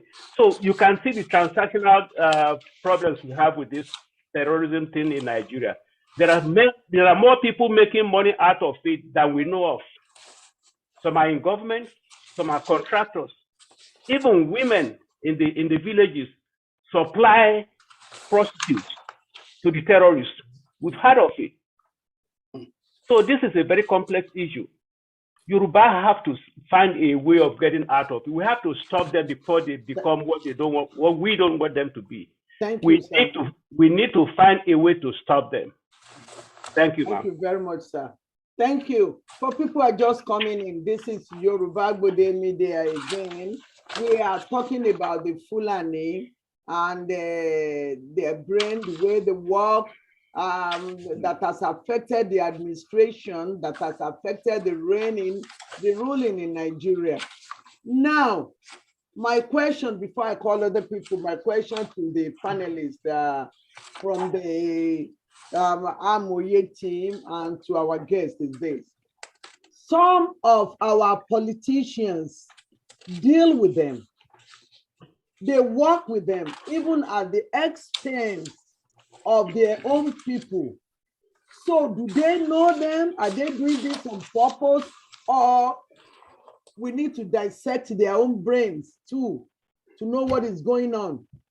Do they know what they are doing or they don't know? Did they know in the beginning what they are getting themselves into? For example, now we are hearing that Tinubu campaign, I'm not talking about whether we should do election or not, but I'm talking about what is on ground. Tinubu campaign team is complaining that Buhari want to start the divide and rule again, want to hit Oshibajo's head against Tinubu's head, to Yoruba people. So these people, Tinubu, Oshibajo, did they know what they were getting themselves into, or they were just pure ignorant? If I may answer, Olotu. Yes. Olotu. Yeah. Yes, Dr. Yefule, was that you? Yes, ma'am. May I answer? Go ahead, sir. Go ahead. Yes, thank you. Thank you, sir. Fulani have used one weapon against vanquished people everywhere they went to. All over the world, huh? They started in Futatoro and Futajalon in the 17th century. They kicked them, they went eastwards along River Niger to Masina, and they took over the place in the 18th century. What did they do? They went there to tell the king that they are friendly, they will go and come and dance for the king and during one of the festivals. And when the king sat down for them to dance and watch them dance, they kidnapped the king and took over the land. Now, they are just rough, huh? This is what Fulani have always done. Even in Gombe, they told Jumfa that we're your friend, I was your classmate, let's do this together. And before Jumfa knew it, he was dead. So Fulani use certain tactics to get into their host population. They use something called takia. Takia means lie. They will lie to them and they will bring Bible or the Quran and swear on the Quran, knowing fully well they're lying. That's one thing.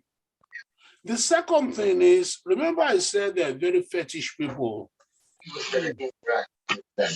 One man be able, forgive me, Dr. or Professor Akua, one man be able Nijeba every week, one man conjures Yoruba land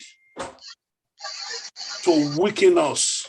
Now, one will say, hey, you psychiatrist, how in hell would you talk like that? Look, 30 years ago, I would have thought, I'm out of my mind. After I went back home 20 years ago, and on top of that, when I went to study quantum mechanics, Newtonian physics, secondary school, you will explain now. Quantum mechanics explain how these things work. So, look, let's be very realistic. But I know Tinubu, I know him very well. I know him very, very well. I've been to his house in England, I've been to his house in Washington. We are for me. We were friends one time. Are you going to tell me that Tinubu I know is an idiot? No. But what you say, Tinubu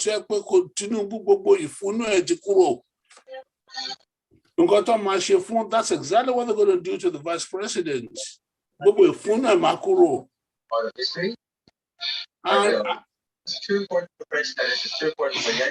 Okay, who is that? I'm going to mute them. I went 4-3. And I even asked Yannick. Maduro, I will wait. Okay, is it from you? No. Because I mute everybody. Okay, thank you. So, the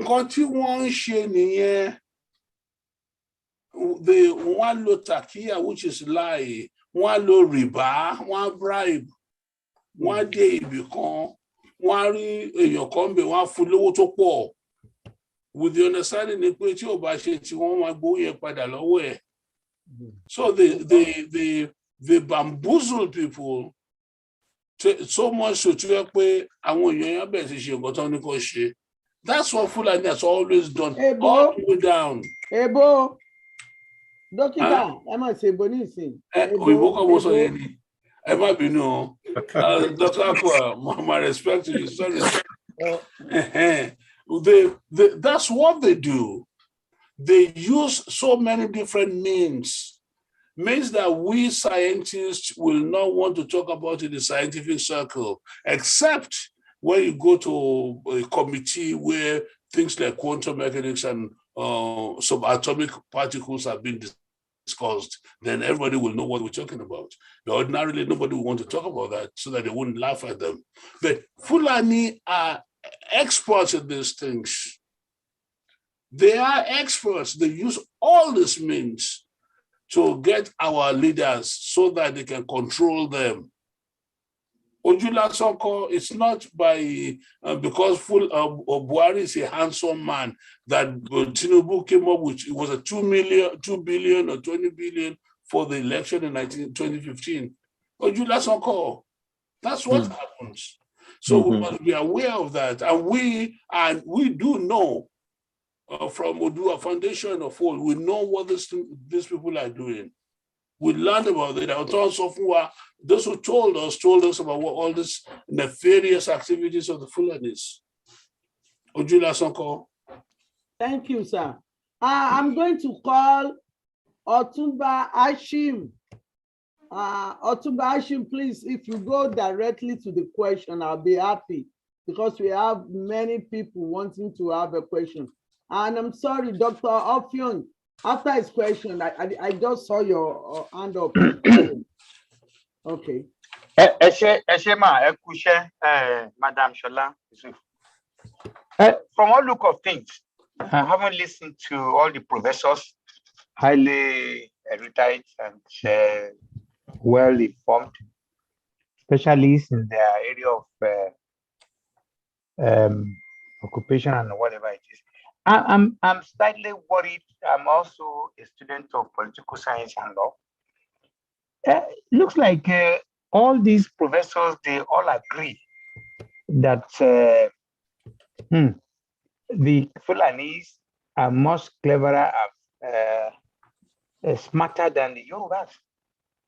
Nobody said because that. at the end of the day, hello, excuse me, don't worry, don't worry, No. Dr. Professor.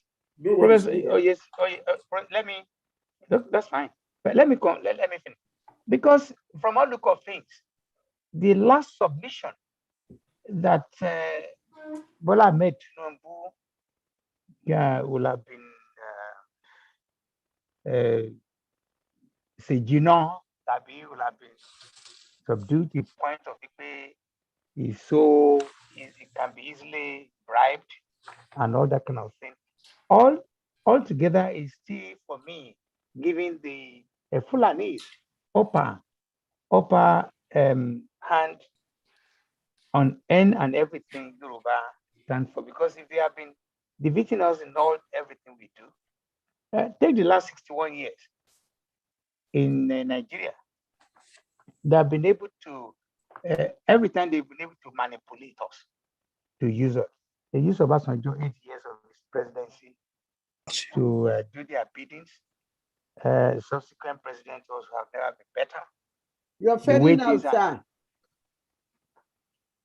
The way things are now, if another Yoruba man gets to become president of Nigeria, and based on the 1999 constitution we have, probably it will continue to answer the cause of the Fulanis. So altogether, out of 10 cases, looks like about 8.5 times, the Fulani has always managed to manipulate us, the Yorubas. So what exactly is going on? I think this is an area. So what is your question, sir? Can I address that, please? The professor's got the question already.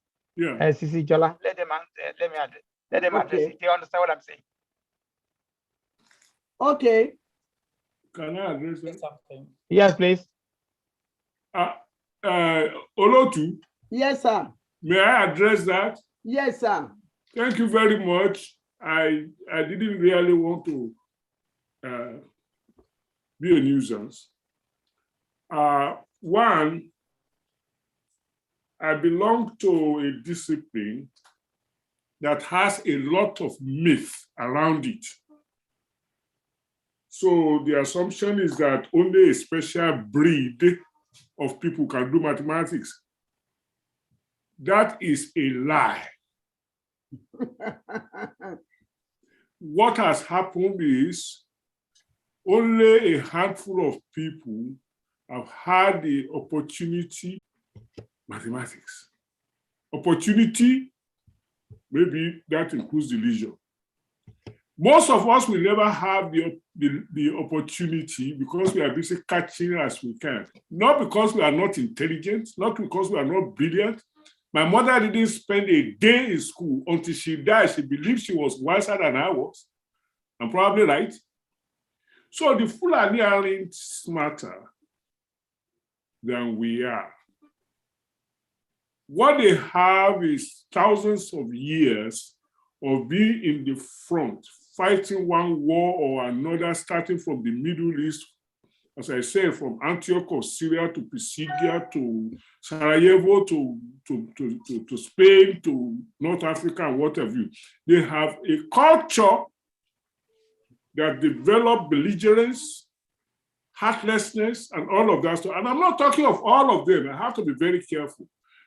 Their leadership is able to marshal the followers into doing any and everything that is already their blood. Lord Lugar wrote about them. I was trying to get it, but my phone is in trouble.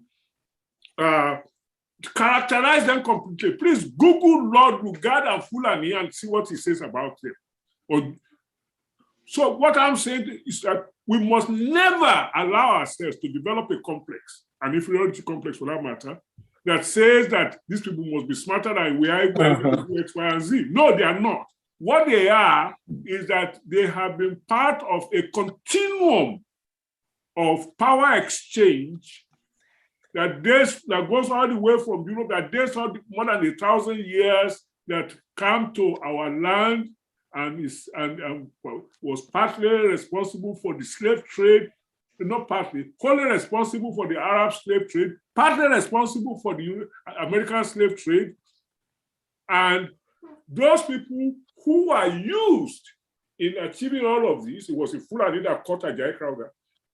Those people are the ones now that to whom power has been handed by the departing quote unquote colonialists. What can you do out of that? Are you going to, if you have an accident in your car, are you going to blame the car? Or are you going to blame the driver? Can I just chime in a quick point here in response to? Yes, sir. Now, I think we first of all need to watch out for faulty premise, because when the premise is faulty, it's very unlikely that you'll be able to come up with a valid conclusion. Yeah. I spoke about use or knowledge or non-usage of relational power. Relational power, yes. And that was, I think that would be a good reference point for the question about whether the Fulanis are smarter or not. But I also see the whole issue with regards to Tinubu and the election are still part of what I see as rearranging the deck of a sinking Titanic, which is what Nigeria is today. For any Yoruba politician to be talking about being voted for on the basis of that same fraud of a constitution, while we have Igbo languishing today on behalf of Yoruba, I think that we do need to, first of all, agree among ourselves where we are going to disagree. Thank you, sir. Thank you. Thank you Dr. very much. Offiong. Yes. You have the floor, sir. Okay, so thank you. So let me quickly address the issue of the smartness of Fulanis. I don't really know whether smartness leads them. From what I have read, I'm not an expert in history, the Fulanis have lost most of the wars they fought. Oh, good. They are not fighting any war in Nigeria. If there was a war, the civil war, most Fulani soldiers were hiding. They were not fighting. And I know this for a fact because I was in Biafra as a child. The Fulani soldiers are usually cowards. However, if we are talking about political trickery, I'm going to give this example. Sometimes when I give this example, people say I give it too much. Well, but I have to give my life example. I went to live in the Soviet Union many years ago. I went to school there. I went to school in Moscow. And I remember all of my classmates were talking the way we Nigerians are talking today. that the Russians for centuries have been able to rule everybody. The Russian Empire, people from the Baltics were like, oh, you know, at first they captured us into one country, then they lost us. And during the Second World War, at Yalta, they brought us back again. And I could see the Ukrainians, in which there is almost a third world war going on today. I heard the same thing. I was there during the Cold War. So I heard a lot of this. And I remember sitting down and thinking, wow, this Russian must be very good, right? How are they able to sneak around and control all these people, control their minds? They're always able to manipulate. In fact, at some point, they used communism. That was the theory by some people. That was, see, they've used communism now. And with this communism, we are not escaping because everything is ideological. That is what I see going on now in Nigeria. And I remember thinking, you know, hey, the Russians are very cunning. Nobody will ever beat them. So where are the Russians today? Today, Soviet Union is 15 new countries. People rejected that constitution that essentially was what the communists were using to rule. So to me, the way that I see it in Nigeria today, based on everything we've said today, is for us to totally reject the governance system in Nigeria today. Totally reject it. The very document that is being used. By the way, don't you think Buhari enjoys it if Tinubu will be arguing with Osinbajo? So the theory now should it be Amechi and all that over a constitution that I am not aware whether in Yoruba land people took part. No Akwa Ibom person took part in writing Nigerian 99. No Yoruba. None. I have challenged the 31 Akwa Ibom prominent leaders, our biggest 31 chiefs, the paramount rulers, and all of them to a person have said, not one person from Akwa Ibom wrote that constitution. To me, that is the crux of the matter. We are being essentially ruled like the way Stalin was ruling Russia here. It is our responsibility to focus on that and fight our way out. That to me is the whole thing. Of course, today we're here to talk about the Fulani, and we learn stuff because if you're going to fight your enemy, you need to learn. You can never refuse to hear something new. But let us be clear about one thing.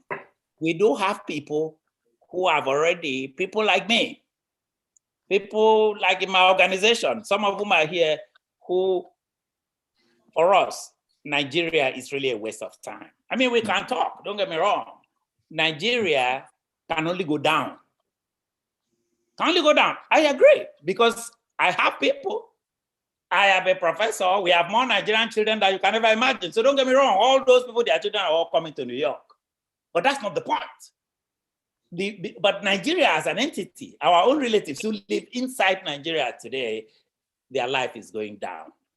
People are ready. The Fulanis are ready to keep Nigeria this way forever because they have no aspirations to study quantum physics. They have no aspirations to become professors like you see in Ekiti. No, those are not the aspirations. So I kind of wanted to establish that. The second thing I wanted to establish, because I have heard some people say this, but I'm sure people are speaking about their own experience. I want to make it clear that the Fulanis have not been bad for Yorubas alone. The Fulanis are even worse for Akwa Ibom. We don't have time. They have treated us like pieces of crap. I'm talking about examples I could quote today. So I want you to know that there are others who are ready to stand shoulder by shoulder with Yorubas, people like Akwa Ibom people, so that we ask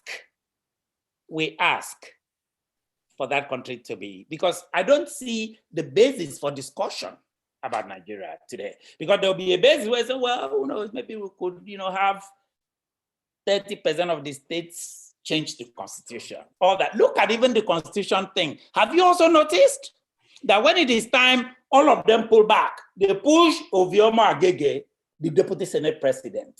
They push those that want to talk about constitution. Don't worry. But you won't hear if I say a word. All of them will just keep quiet. Let Ovioma Agege go change the constitution.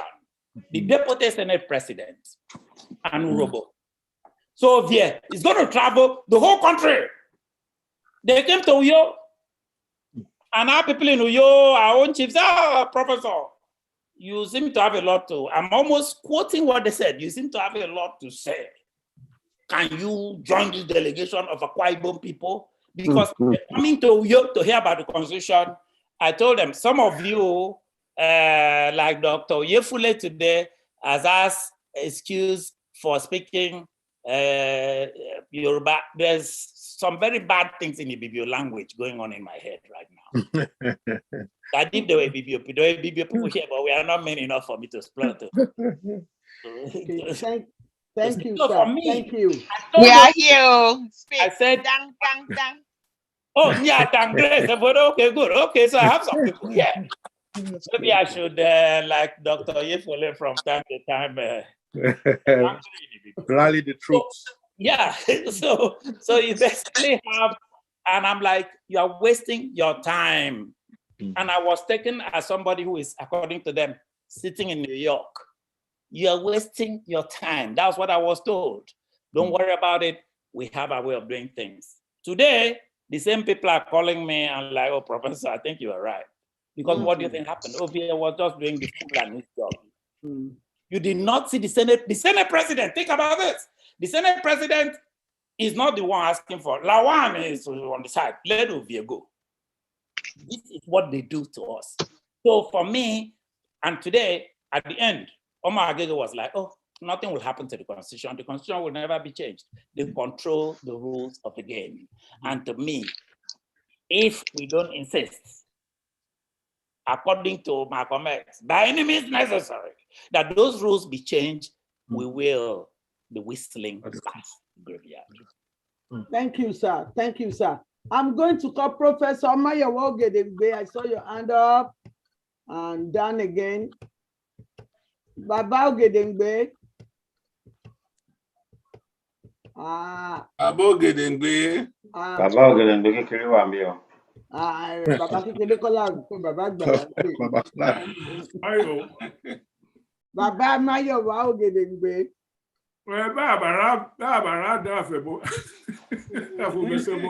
Okay, it's okay. Balogun Ogedengbe, you are unmute yourself. Thank you very much, sir. I say, I want to appreciate all our. Ẹ ti gbọ́rọ̀ lẹ́nu ẹ̀gbọ́n yín o. Oh, sorry. Ẹ̀yin lẹ gbọ́rọ̀ lẹ́nu ẹ̀gbọ́n yín tẹ̀ jẹ́ kẹ́gbọ́n yín sọ̀rọ̀ o. Ẹ̀gbọ́n ni ò sọ̀rọ̀ náà. Ẹ jẹ́ kán sọ̀rọ̀. I'll hold back. Mi ò rò pé wọ́n sínú lẹ́yìn. Okay, wọ́n sọ̀rọ̀. Ó dáa ẹ sọ̀rọ̀. Okay, thank you, ma. I want to appreciate all our elders in the house, and I pray that at the right time, all of us will live to witness a new dawn, and that just like a phoenix in the desert, the sovereign nations that we all desire will evolve. Amen. And please permit me to express some of my opinion in Yoruba. And a special apology to our elder Offiong in the house. I want in Yoruba land, we were taught that Obani Kobaje. I don't believe that a Fulani is smarter than us. I don't think they're courageous, wiser. In all ramifications, I think gẹ́gẹ́ bẹ́ẹ̀ ṣe sọ ní Yorùbá ní àìtẹ́yìn kálà ń dọwọ́ bò a kì í ṣẹgbẹ́ wọn. One of the problems that I think we have, because Yorùbá ní lílà ń wò ká tó sọmọ lórúkọ, we need to look inwardly. These people are the disease, but we are the cure. And one of the problems I think we have in Yoruba land is we became too dignified. And there's nothing wrong in being dignified. We lost who we are through Western civilization. But our fathers taught us, there are certain things within the house. It's not in our history except for Ilorin, We all know what happened to Afonja. Even through intertribal wars, our forebearers came together and defeated them. We can do it again. Now, tá bá bára wa sòótọ́, a lè lómìnira. Yorùbá ní ẹni tó bá tẹ aṣọ tiẹ̀ mọ́lẹ̀, ó lè fa tẹni ẹlẹ́ni ya. That's who we are, sir. Wọ́n dẹ̀ ní ọmọ ọkọ òun lóògùn ọmọ àlè. And what the opportunity to be should be with Babawa. This is the time tá gbọ́dọ̀ ṣe bí akọni, tá gbọ́dọ̀ jẹ́ orúkọ tó ń sọ wá ọmọ Odùduwà ni wá, kò sí nínú ìran wa pé wọ́n kó wa lẹ́rú rí. And with all due respect to my elders of different genders who are prolific and highly profound in the English language, but as Americans will say, talk is cheap. When it comes down, when the chips are down, we need to be more practical. Number one, we need to find out our leaders cannot continue to send us on a wild goose chase. We have problems within our community, which I believe we must address. Because without addressing that, Yoruba will say, "Tí kúlé ò bá pani, tí òde ò lè pani, ẹ̀yìnkùlé lọ̀tá wà, ilé ni a ṣe ní ń gbé." All the collaborations, all these people came to begin to put us in a position that we find ourselves now. Yorùbá ní kòkòrò tó ń jẹ̀gbá, inú ìgbá ló ń gbé, and èèrà ò fẹ́ pòpòrò dénú. And who are those? Yes, sir. Yes, ma'am. Wọ́n ní, but Yorùbá ní tá bá gbálé, tá bá gbàtà, ó níbi tá à ń kọjú ẹ̀ sí. I think it is time for us, regardless of our profession and sophistication and exposure, that we begin to clean our own house. But that's the only time we would have victory over those who are outside. That's just a summary of my submission. Thank you very much. Thank you, sir. Dr. Folajogun Oluwajana. Baba Jare, you are on, sir. Yes, sir. Yeah, thank you. I'd like to thank all our speakers, Professor Deboye, Professor Effiong, and in particular, Dr. Oyefule, for his psychoanalysis. Oyefule, yeah. Sorry. Okay. You have to use Baga accent. Because our accent is already for his psychoanalysis of the way of thinking of the Fulanis and their modus operandi. I really enjoyed it. My question is actually quite similar to what people have asked already, but in a different way. So what I'm still struggling to know or to understand is why for 100 to 200 years we have been dealing with this, as Dr. Oyefule put it, these psychopaths. Because, I mean, what is described that they are psychopaths. They have no sympathy, no empathy for anything except power. Why for 100, 200 years, our educated PhD holders cannot see and understand that we are dealing with psychopaths and that we need to disengage from them completely. And they're still allowing themselves. Whatever, I mean, Dr. Yefule was saying that maybe they are using actually what we call juju or something to turn them that they don't even understand what they are doing. But I thought the Yorubas have more juju than any other part of Nigeria and than any other part of Africa. We have Betu too. So why is it that we cannot see that we are dealing with psychopaths and that we need to disengage with them? So is there a genetic inborn error in us as well, Dr. Yefule, that I shall allow this to carry on? That's whether there's any scientific analysis you can give us on that. Thank you. Happily. Right. Olotu, do I? Yeah. Olotu? Yes, sir. You have the floor, sir. Okay. Shemo. Ìgbà tí àwọn French wá. Yeah, after the French came, 1885, after the Berlin Conference, tore partition Africa, they recognized certain forces in Africa. And those forces, to be very honest with you, they help us downplay it with the Bible and with the European religion. They downplayed it for us. That you see here, I've been in the United States for 50 years. The first 30 years of my stay in the United States, and I'm going to be self-revealing, you can't tell. Okay, she won't sorrow, but I continue or keep quiet. Somebody in the background. Hello?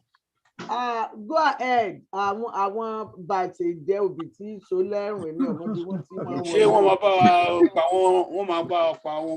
I think we are sent by the Fulani people. So let me try to. 1 second. You spin the Yoruba. Galaxy A52. Galaxy A52. That galaxy is always like that. Okay. All right, sir. Go ahead. You have to unmute yourself because I mute everybody. Okay, sir. Go ahead. You can hear me. Okay. Look. Thank you. 50 years ago, I was a young, late teenager coming to the United States. I'll tell you, I went into the scientific endeavor as good as anybody my age could have. I did all the courses, scientific courses required for me to get into medical school. In those days, it's Newtonian physics. You have to know about Newton, Isaac Newton, laws of Newton and all those things. You have to know them very well. But things have changed now. Newtonian physics are not the mainstay of physics. It's quantum mechanics. Hello? Mm-hmm. Newtonian physics will never give you this. Mm-hmm. It's quantum physics. 20 years ago, I led the American committee that took Chief Enauro back to Nigeria, April 2000. I was in Benin most of the time, talking with Chief Enauro. I stayed in his house with his wife, and I learned a lot from those two folks. Mama, we call her Mama, Mr. Enauro, I'm Papa. I learned a lot from them. Then it suddenly occurred to me that I, a board-certified psychiatrist, chairman of many committees, medical director at various hospitals, the chief medical officer at the largest prison in Philadelphia, in Pennsylvania, and the third largest in the United States. I was an ignorant man. I found out I was ignorant. So what did I do? Wow. I went back to Ifa. I went to Igbodu. I became an Ifa man. And what I learned in Ifa, I did not learn them in school. But in quantum mechanics,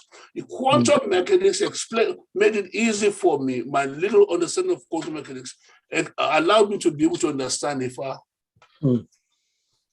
Eventually, I went to Freemasonry, and I think I'm still going to talk about this. I shouldn't, but I will. I went to Freemasonry. In my 32nd degree initiation in Freemasonry, it's exactly the same thing I did in the far that I did. Are you with me? Yes, I'm listening. I found out that when that illiterate woman puts a bowl in front of her, and she's able to see things, if you want to take a picture of the water and see what she saw, you wouldn't see it. She has worked herself into a state where she was in between dimensions. She had done dimensional shift right in front of you, either by incantation, either by what she took, the medicine she took. she had done a dimensional change. She was in a different dimension and she was able to see things you and I would never be able to see. It occurs. We are talking about the Fulani now. I'm talking about the Fulani. It's the same thing. If you just push it a little bit, you will get to the Fulani. See, all the powers in Africa are there. I was the one who said there's no power beyond the power I can see. But now, at my age, 70, I can also tell you there are power which I don't see, which are there. My dear brothers and sisters, the Fulanis are experts in these things. Do not, for one thing, allow that Quran carrying endeavor to fool you. Fulanis are not Muslims. They use Islam for political purposes, to control others, to show you that they're not Muslim. When they defeated all than the Hausa land and they went to Kanuri, they wanted to fight them. And those people asked, why do you want to fight us? They said, because we want to teach you better Islam. And those people said, better Islam? We've been Muslims even before you left for Tajalon. How can you teach us better Islam? And I did mean they conquer them, they will do to them what they did to the Hausas. They will annihilate them and kill all their leaders and impose themselves. And it's only the Fulani who will have been the king there. So I'm saying, I went to that digression just to show you that Fulani did not bring jihad. They brought political manipulation while they were holding on to Quran.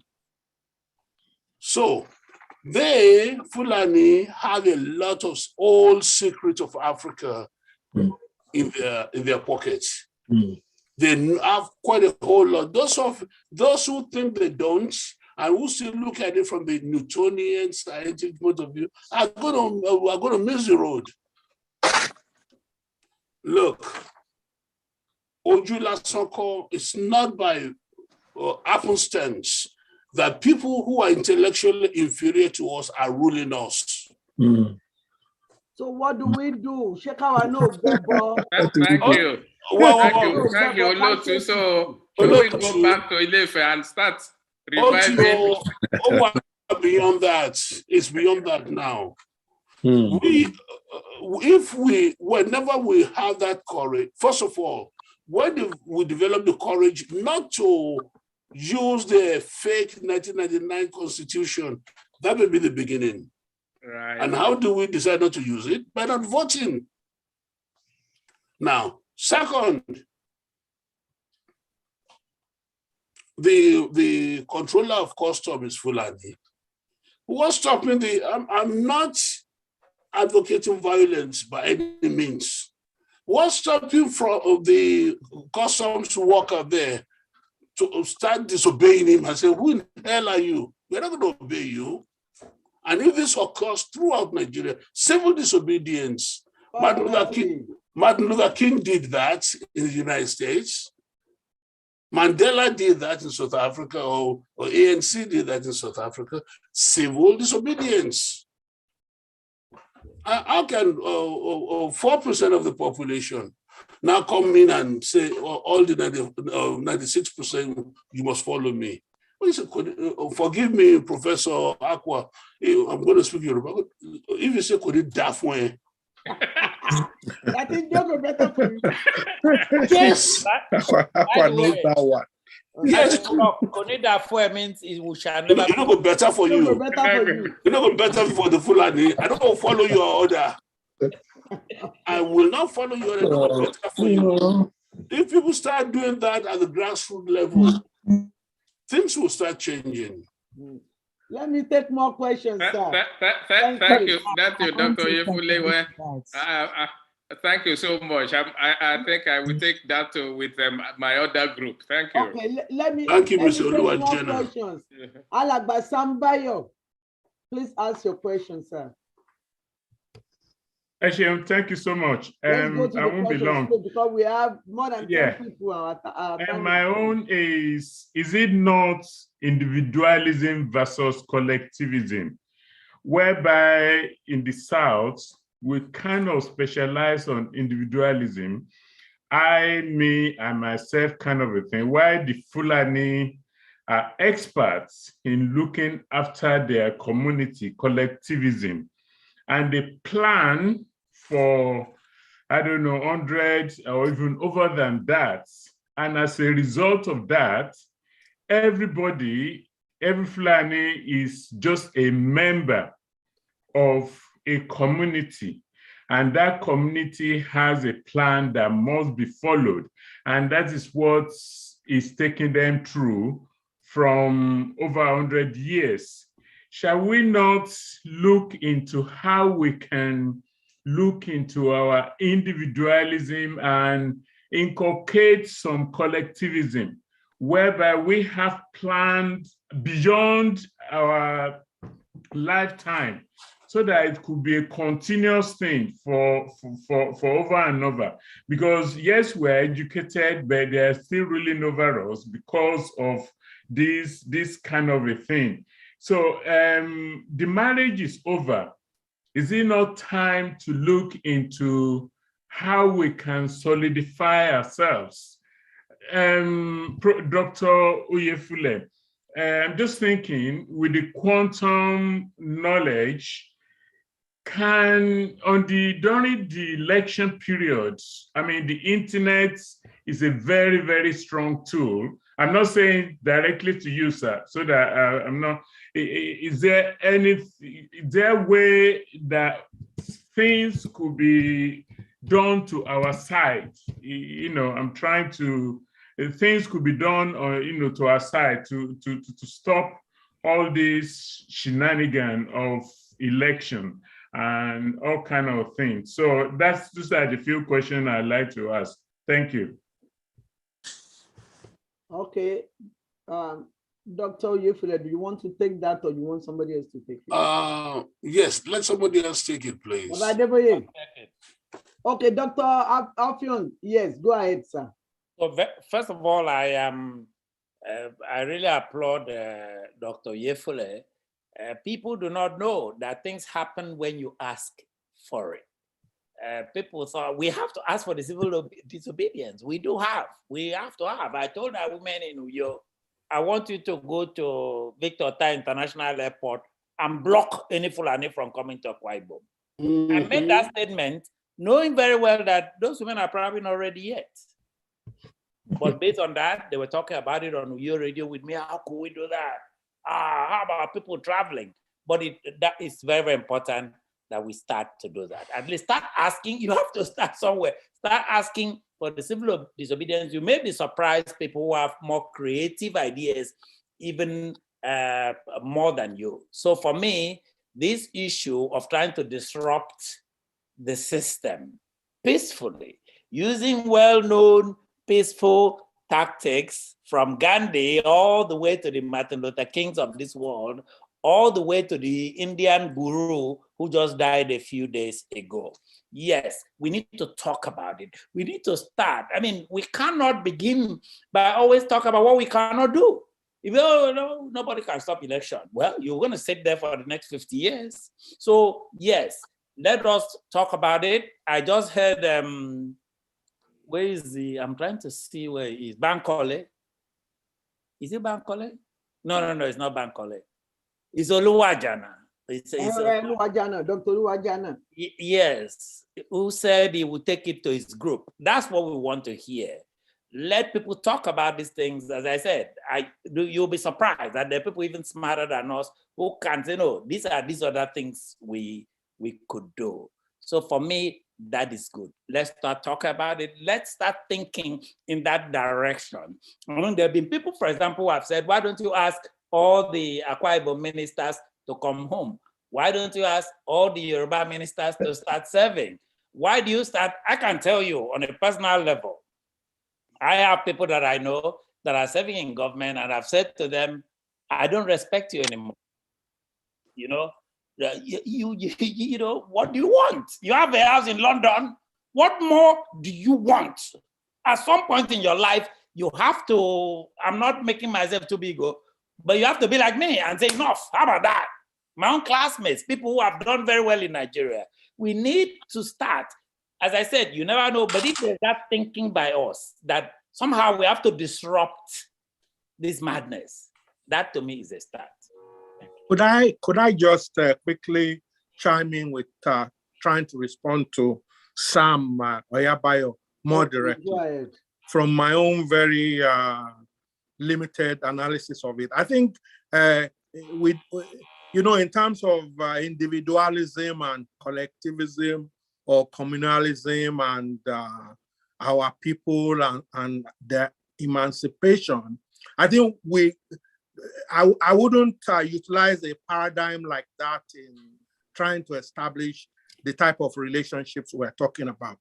When you consider, for instance, that the Yoruba nation itself is 60 million strong. So issue of collectivism or individualism would be within the details of whatever economic system they collectively agree to embark on. See, which then begs the point when you begin to look at Nigeria as it exists right now and people's perception of what's going on there and whether it's acceptable or not. So I think that it will be important for us to start at a more fundamental level in recognizing the subordinated role that we have had.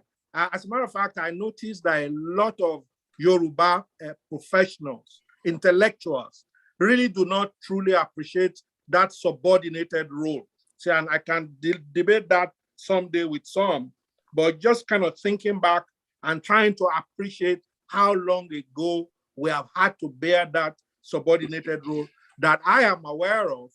My sense is that a lot of us really don't appreciate it enough. And as a result of that, probably we really don't know what it is that we're entitled to. Thank you, sir. Thank you. Okay, Baba Ogedengbe, after Professor Maya Ogedengbe will be Omoba Adebayo. Professor Maya Ogedengbe, please unmute yourself, sir. Professor Ogedengbe, yes. Go ahead, Yeah. sir. You have the floor. Now? Yes. Okay, thank you. Really, please excuse me. The other time when you called me, I wasn't within the reach. I could talk. I just want to. I thank all our predecessors for speaking, especially our guests and our contributors. You did very well. But I just want to add this. I want to remind us that to know what we are dealing with. If you look at position, there is a way we can look at the world. We have Eurasian worldview, we have African-oriented worldview. If you classify all of us, in Africa, we are one. But the Fulani, they are not operating within the realms of our own worldview. They are operating suboptimally. Ours is optimal in terms what we think is a weakness is our strength by allowing, we have universal hospitality. They don't. They are supremacists, and that's what we have seen.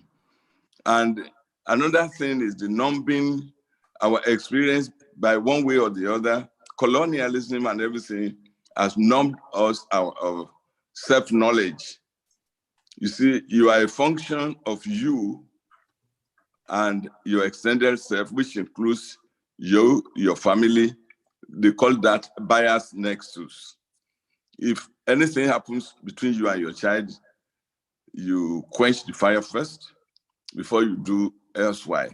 If for any reason something happens to you, your immediate family, your tribe, your race, and you are not sensitive to it, eventually that abnormality may be what is going to doom you as a person. We said if you see an animal like a lion racing to kill a human being, irrespective of whether that's Chinese man or Indian man, if you have a high-powered rifle, who will you shoot first? Will you shoot at the man being chased to be devoured by the lion? If you do that, then you are abnormal. They call that is a pathology. When something that affects you, your extended self, you don't care about it. It's a pathological state that we are now. Own race bias, own tribe bias. If you surely shoot the man for lion to eat, you know you are an abnormal, because eventually the one that kills another man who is coming to kill you. So where we find ourselves is a combination of colonialism and where's the cultural proximity.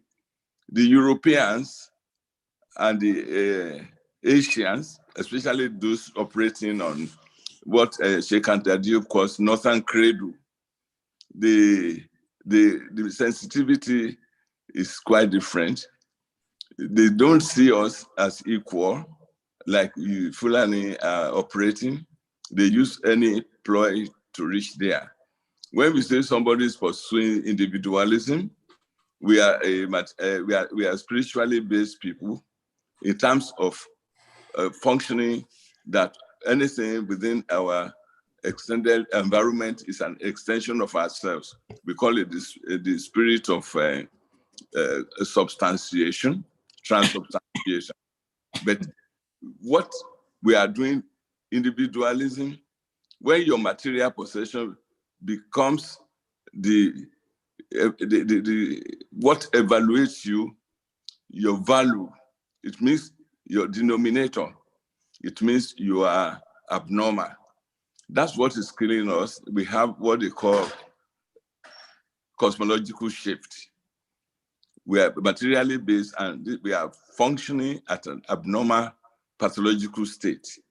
So it does not really matter what we do. If we're operating from optimal level that we go to suboptimal. That's why they can buy us materially based. That's the weakness that is letting them to force it. What we have to do as a people now is to see how we can devise a means to let our extended self be educated as the reality of what it is. We don't get tired. Whatever you do, the longer it takes us to win the critical mass to our side, that's how long we continue to suffer under the tutelage of this suboptimal cultural group. That's all I will say. If you don't do that, we can talk and talk and talk. The moment our people are conscious, that is the victory is at hand. That's what I'm going to let us just pay attention to. Thank you. Thank you, sir. Omoba Adebayo, question or comment? Good evening, everybody. For the benefit of those that cannot speak Yoruba very well or Edekaro very well, I will try as much as possible to speak English as much as I can. So the first thing I would like to ask every one of us is this question is referring to. And the first question is, for how long are we going to continue having debates like this on Nigeria or about the issue going on in Nigeria? Haven't we seen enough of brutality against our individual ethnicity, be it Omodudua, be it South-South, be it Southeast?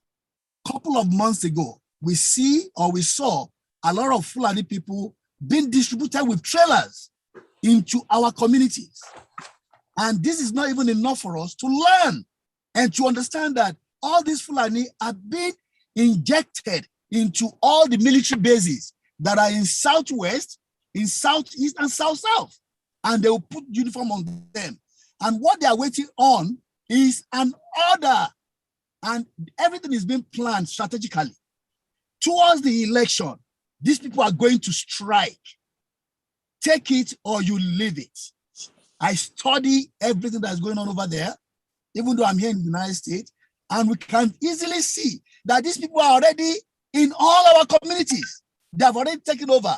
So my next question is, do we really have this Ogun in yellow there? Then the third question. 3 questions. Okay, I say, come on. This is my final question. This is my final question, which is, this 1999 Constitution, has any of us inside this group really gone through that Constitution and see that this Constitution is a suicide bombing that we all need to get rid of? And we use this as an excuse. These people already knew quite well that once that Constitution is brought down, their hands are going to be down. Okay, that's okay, reason why. Let them answer the question. Thank you. Thank you. 3 questions is a lot. Thank you, sir. I'm going to try and answer the first question. For how long ago are we going to be talking about what happened in Nigeria? What is going on in Nigeria? We will continue to talk about it until it is not there anymore. There's a proverb in Yoruba, the blacksmith man is pounding the metal. He's going to continue to pound the metal until the signs or the point it disappears. It's going to be, you're going to be hearing it, whether you like it or not. You're going to be hearing on that metal until that match is not there anymore. I wasn't using that question. Yoruba people will say,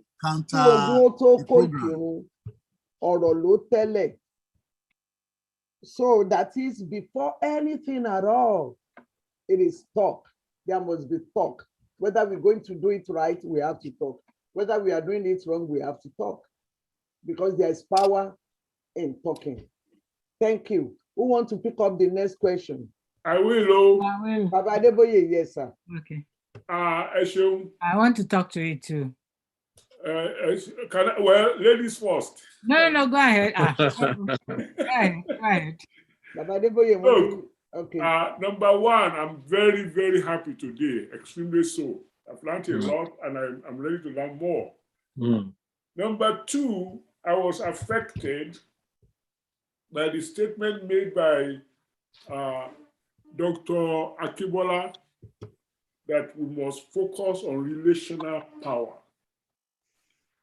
Number three, the question about all these problems have been going on for so long, when are we going to react or act? Let me start with that.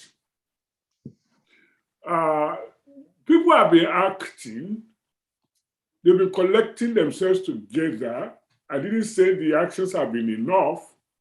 There is there are so many Ijangbara organizations at home, and those Ijangbara organizations were being put under umbrellas to have a uniformity of purpose, like the World Yoruba Congress, like the Ilana Odua, all kinds of things. People have been, where you point a finger, an accusing finger at somebody, the remaining 4 are pointing at you, and I don't mean to be rude. What I mean to do is say the problem is a little more difficult than we are allowing ourselves to appreciate. Every one of us, every single one of us, look at how many hours we spent on Yoruba Gudi. Every single one of us is interested in a solution that should have occurred 10, 15, 20 years ago.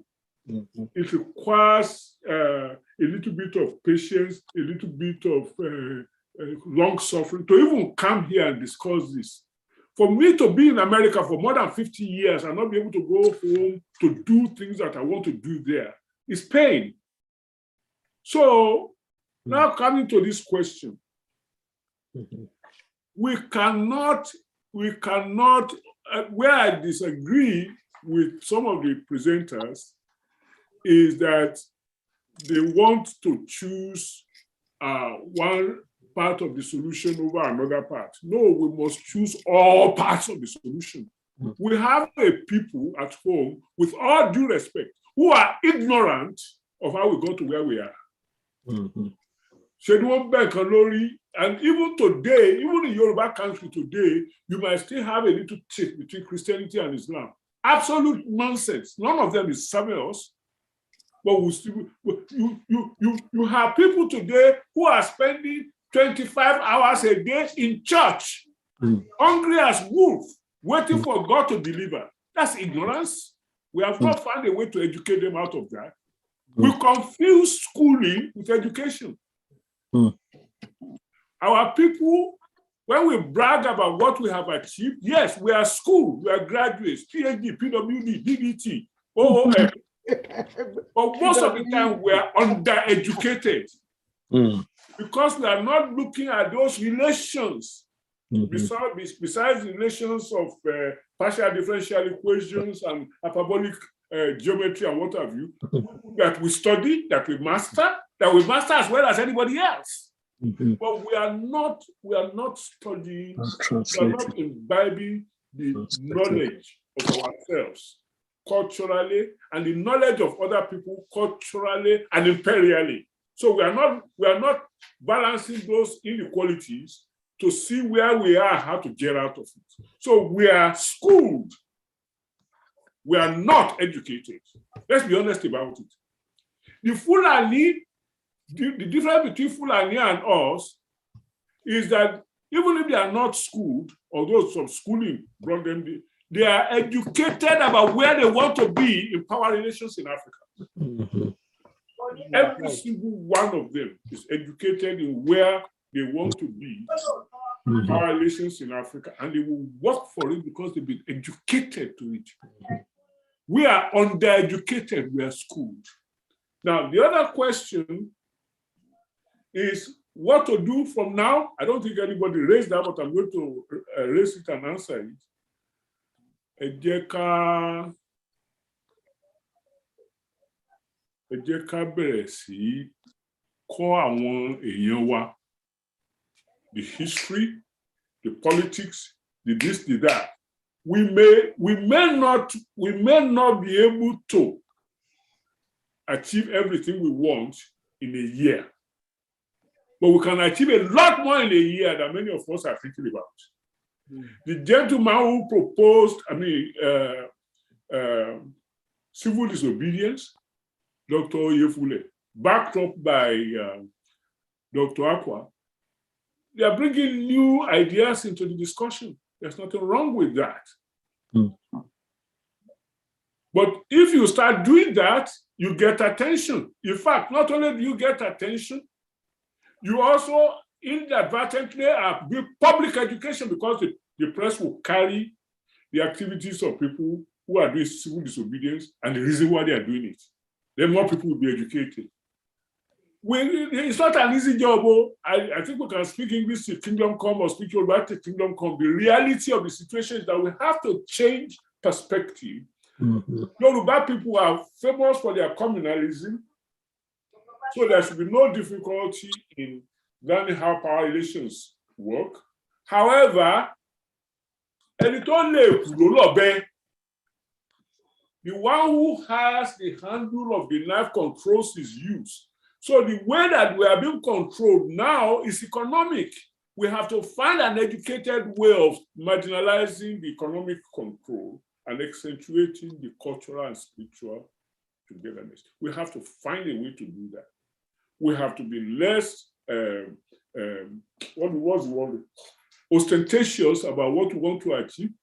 There ought to be subterranean movements that educate our people in any and every way. We haven't started, there may be, I may not be aware of them, but there need to be. I think that's where I'm going to stop.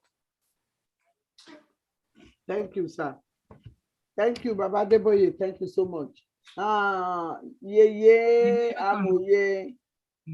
Professor Omofolabo Ajayi Soyinka, you have the floor, man. After the year finishes, I would like to make a statement. Thank you. Okay, that is Dokita Olopolo. Okay. It is clear that from all we've been saying, not just today, but past summits, we have a lot of problems. We have, and they are enormous. It does not mean that we cannot solve the problem, but there is a lot of work to do. Yes. And step by step, we talk of, okay, how long are we going to talk? And the Olotu has answered that. But I would just want to add to it that when did this agitation start? 6 years ago, 7 years ago. Before then, what was happening? We were all focused towards one united Nigeria. Since independence, all our movements, all the coup d'etats that we've had, all the freedom movements that we've had, all the June 12 movement, it was all focused towards Nigeria. It's only recently that, when the Asheju to do of one group of the country became too much. And they thought they've harnessed all the powers and they can now thumb their noses at everybody else. That's when we said, okay, what is wrong with us? What can we do to move forward? And we've touched on this several times. We need to return to our base. Okay, so one Nigeria. Personally too, let me give my own personal history.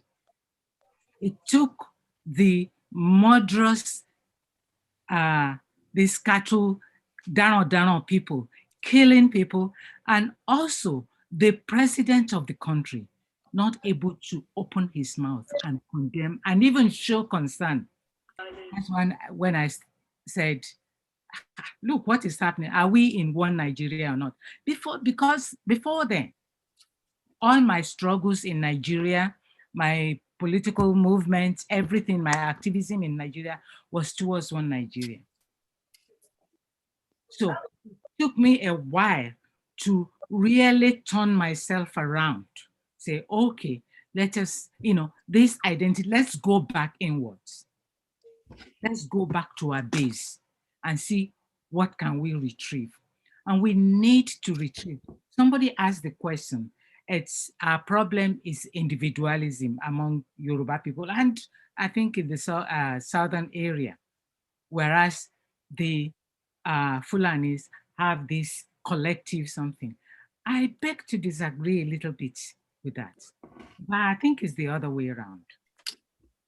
The collective, what appears to be the collective spirit of the Fulani, I think is that elite system. That unified system. We have to rule, born to rule. And is that, so they see themselves as one group, just one indivisible group. Whereas in the South, it's this collective aspect. We have to consult each other. Unfortunately, because we were also focused towards one Nigeria, that's when it seems like this individual. So this individual is aspiring to be the governor. This individual is aspiring to be the president. And then when he gets to be the president, is looking at that Nigeria. No, we have to return. Who are we? And as one Alagba had said, we have lost our values. We've started talking of Omoluabi, the Omoluabi philosophy again. Many of us, I think people younger than, I would say between 45 and 50, really do not know the meaning of Omoluabi, what that concept means. I remember in primary school, going to primary school in the 50s, all those poems we used to recite, Iṣẹ́ la fi ń di ẹni gíga,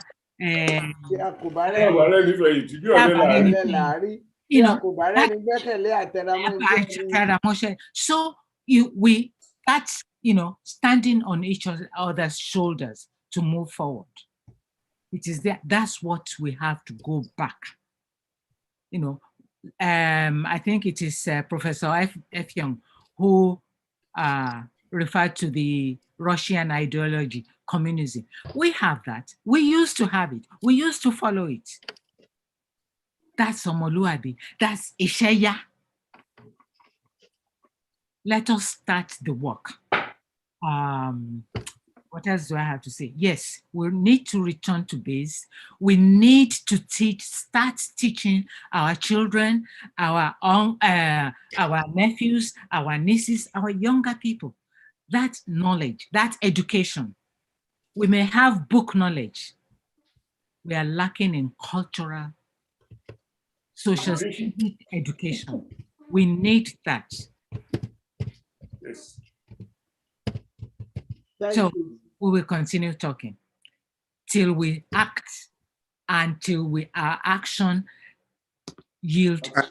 Can I just add a comment or two?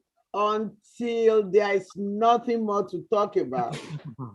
That we have achieved it, we have acted, and our action has produced results. Results. Can I just add one more point? Okay, half a minute, Dr. Yeah, just in response to I the have question. 9 people more and Yes, 10 minutes. this is in response to Go the ahead. question about why are we always talking. One of the things I've discovered is that most of us are just talkers. And you know, Attorney Ogedegwe mentioned that earlier, but we'll save that for another day. You know, the truth of the matter is that this self-determination struggle and some of what I have come to know about the inner workings in terms of those that are actually at the point of the struggle is the fact that little or no structure exists to be able to effectively prosecute the self-determination. You know, and I know that that's a very strong statement to make. You see, most of the time, our people like to stand by the sideline and criticize the few people who are trying to do something. I just want to mention that most of us are not involved. That is why we have to keep repeating the same thing at times. And please bear with me if this appears a little bit abrupt. Okay, thank you, sir. Mr. Chris Udo, you have the floor. Unmute yourself.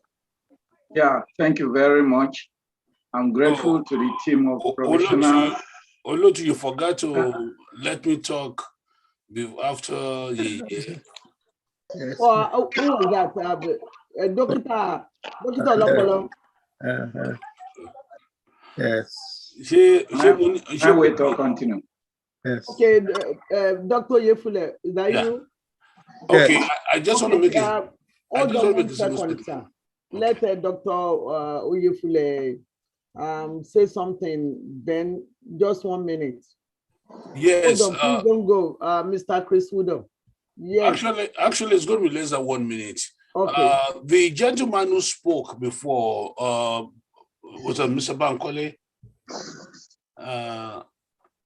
He said about he asked if we should take our juju and start fighting.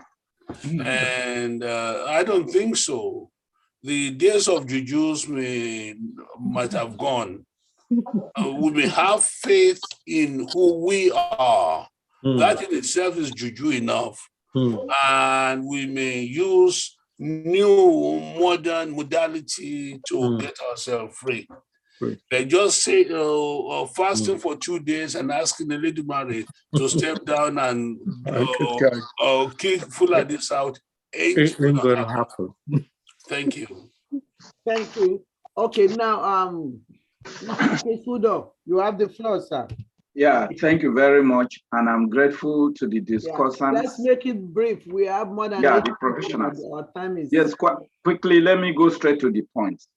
I have a question, and I want to point out a red flag.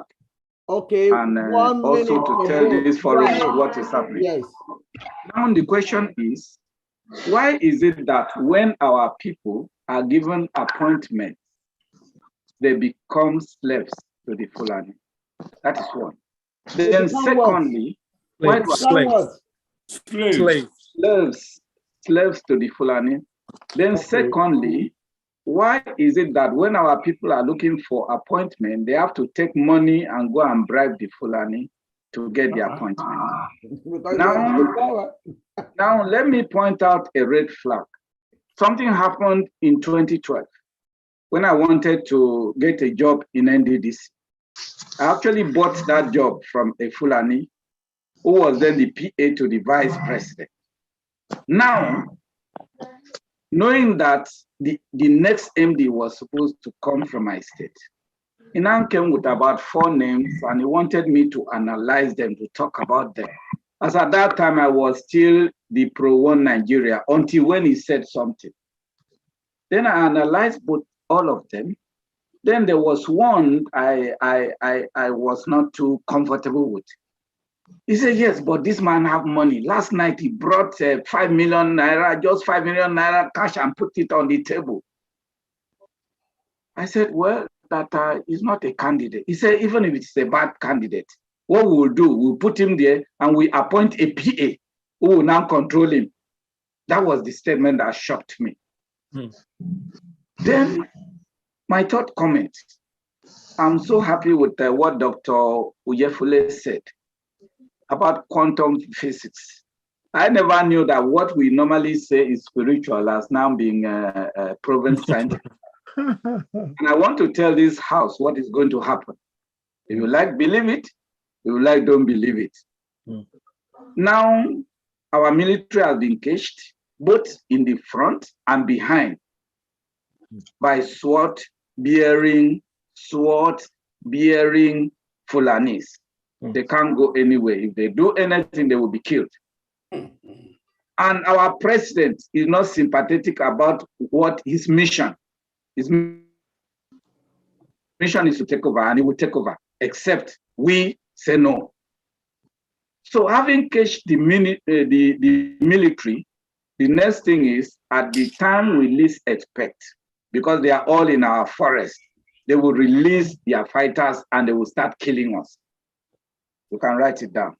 So that's my comment. So my questions, anybody want to take those questions, the 2 questions that I brought, I will be happy to listen. Okay, we want to take the question. Let's make it fast. The question is why do we ask the first question is, why is it that when our people are given appointment, they become the slaves of the Fulani? That's the first question. Then secondly, why do our people have to go and pay Fulani to get appointment, even when it is rightly, when it is our right to get that appointment? Which right? Can I answer that question? Yes. Attempt to. Chris, let's go back to what I said, that the guy who has the handle of the knife controls its use. Can you see my hand? Yes. Yes, I can see. Power was transferred to the Fulani in 1954. He has the handle of the knife with false census figures, false electoral results that even the British colonial operators of that era confessed to after the independence. Everything was false in order to hand power to the people that they wanted power to be. That person has the handle of the knife and has had it since before independence. Those are historical facts. When you had a coup in January 15, 1966, that was not according to that plan, it took less than 6 months to have a counter coup. I'm not saying the coup was infinitely justified, but it did not put power in the hands of the people that the British and their people wanted. So in 6 months, things changed. Power has remained, or the handle of the knife has remained in that hand all the years since 1966, July 29. let's face that reality. If I am coming from a rural area like Bogon, and I want a job in Lagos after all this education, and they give me a job, and the person who gives me a job is a Fulani who wants me to do his bidding and who can remove me at a moment's notice, what do you think I'm going to do? The biochemistry of pleasure and pain will force me to go along, no matter how morally wrong that position is. I have to feed myself. By impoverishing us, by rearranging the economy such that justice is not the basis of behavior, intelligent constitutionalism is not the behavior, the basis of behavior. It is to whom power, in whose hands power has been concentrated. Chris, you and I have been arguing for a long time on Nigeria politics, right? But my position has been this way all along. We have covers like religion, like ethnicity, like this, like that. But we have hardly ever addressed the historicity of our relations in Nigeria. And that is what is affecting all of us. So if I'm looking for a job, who has to pay? Can I say that's good tradition, because Mr. Udo, what he said, controversial is the truth, and you have personally experienced it. How are we going to excuse me.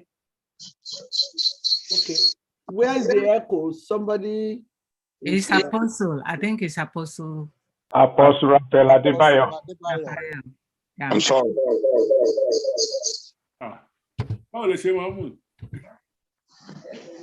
Okay. Apostle, okay, go ahead. Yeah. So it is patience and also a good sense of direction. Where are we going?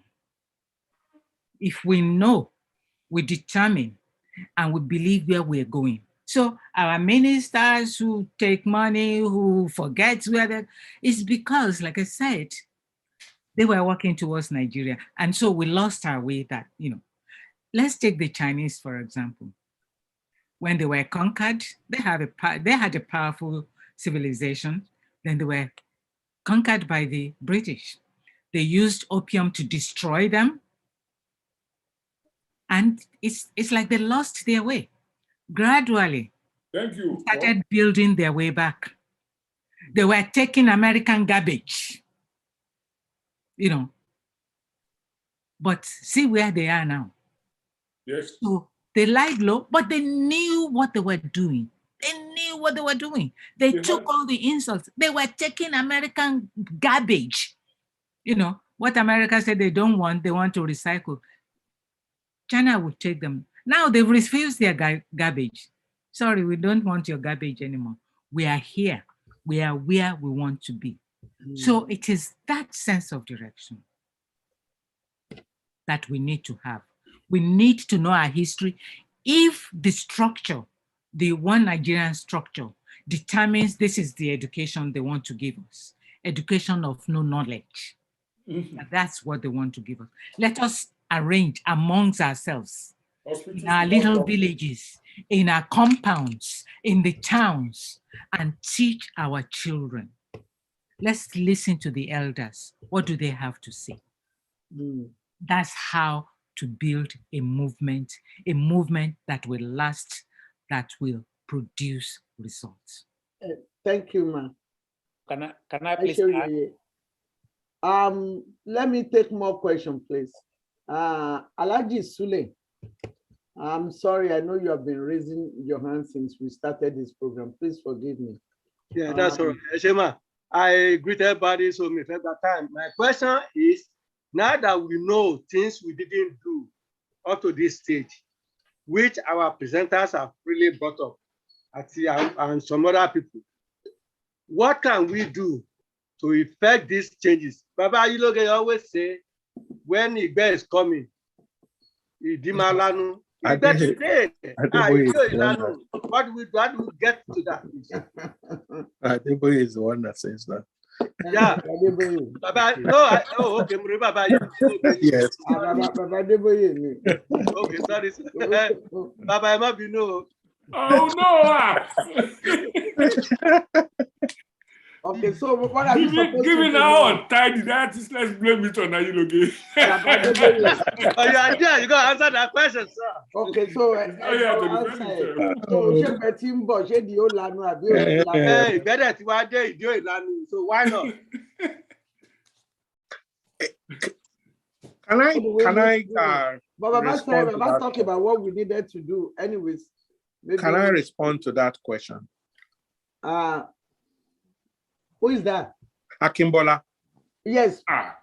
Yes. Okay. Hey, you know, our attorney Tayo Gedegbe, I made a point earlier that I noted here, which I thought was probably one of the most pertinent questions for the day. And Professor Mayo Gedegbe kind of broke it down in a more intellectual form, but something I thought we would need to unpack. And he did for me. I'm sure the way he shared it, it's respectfully, it's not the type of information that I think one can digest with just one listening. But it is obvious to me that if we take the call for action by Tayo and what the professor followed up with, potentially we can begin to break down a few things as to how to move forward. I often make the point that this is a marathon. It is not a sprint. Yes. And very often you find that most of us are thinking that there is a magic bullet that we'll be able to use to extricate ourselves from the quagmire we're in right now.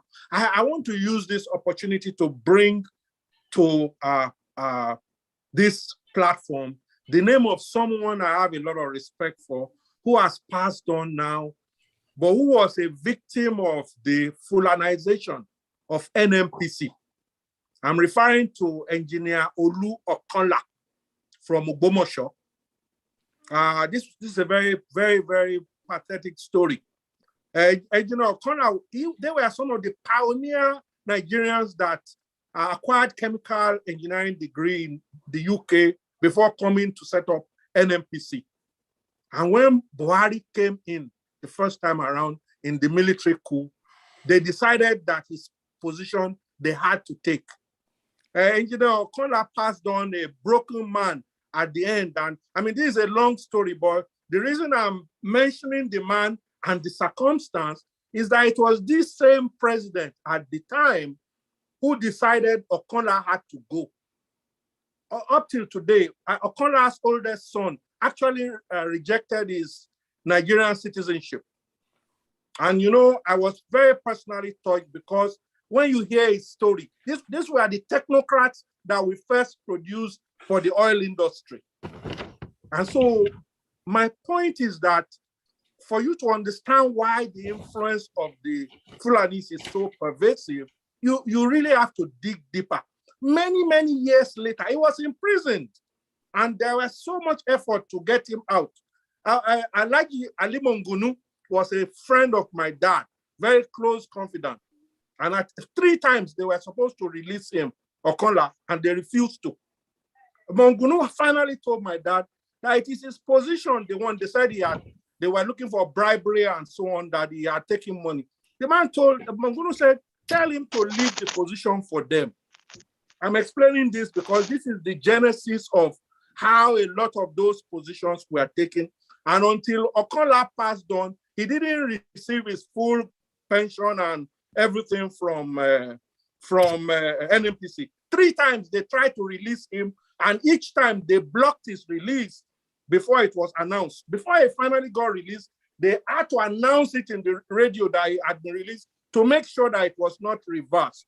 So, you know, this is a very pathetic story, but this was a family that we were family friends. And many years later, after I returned to Nigeria and he told me his story, I made up my mind that this matter will still be in people's memory, if nothing else. I say that for us to understand the seriousness of the moment and what we are talking about, so that it isn't just about talking. It is about recognizing that if we don't want our children to take on some of this struggle, we need to take it frontally.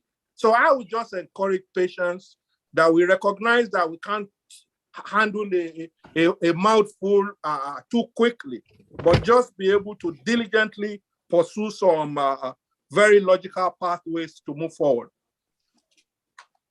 Thank you, sir.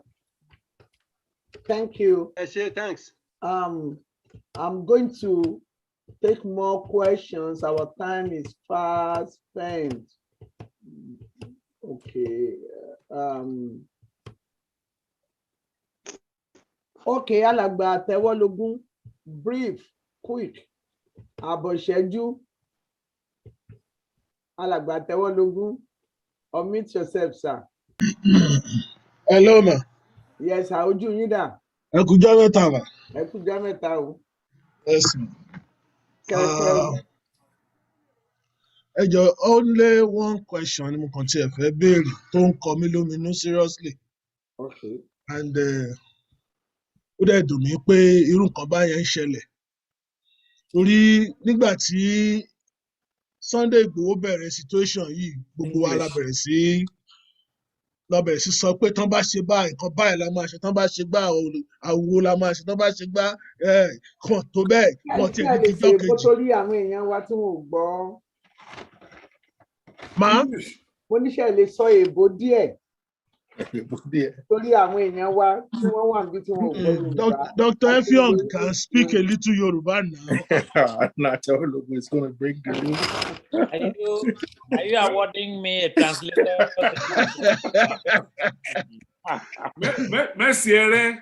Anyway, see?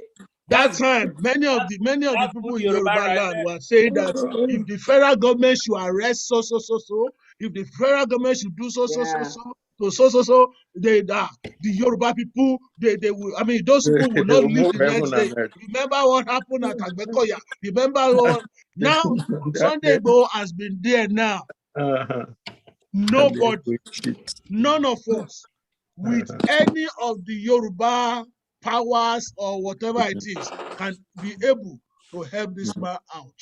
Yes. That was the question one man asked Dr. Oyefule some minutes ago.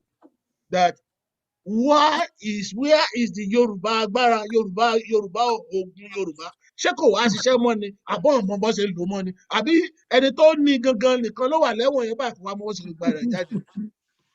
Ẹ là mí lọ́yẹ̀ o.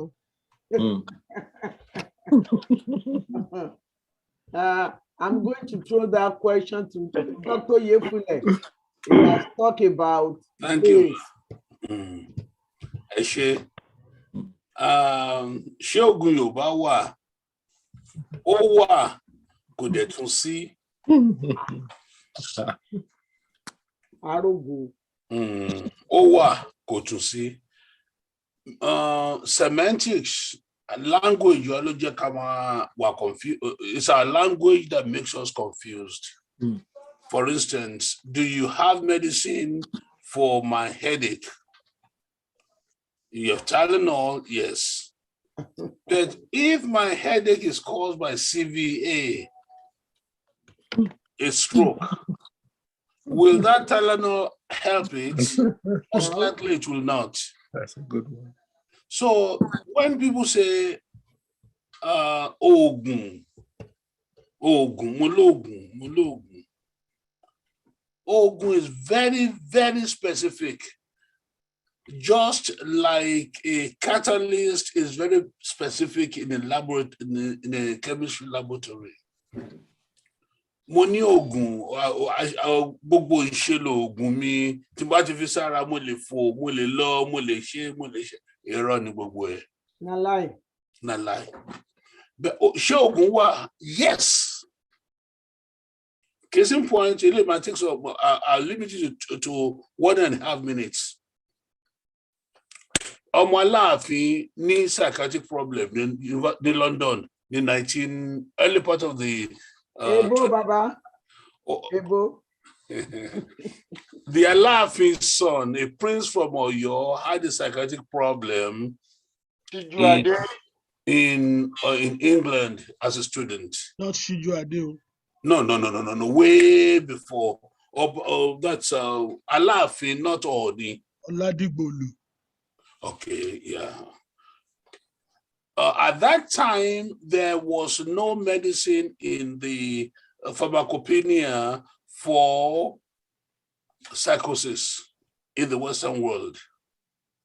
So, the Alaafin sent this medicine man to take Elder Dempster to England 2 weeks and look at the boy.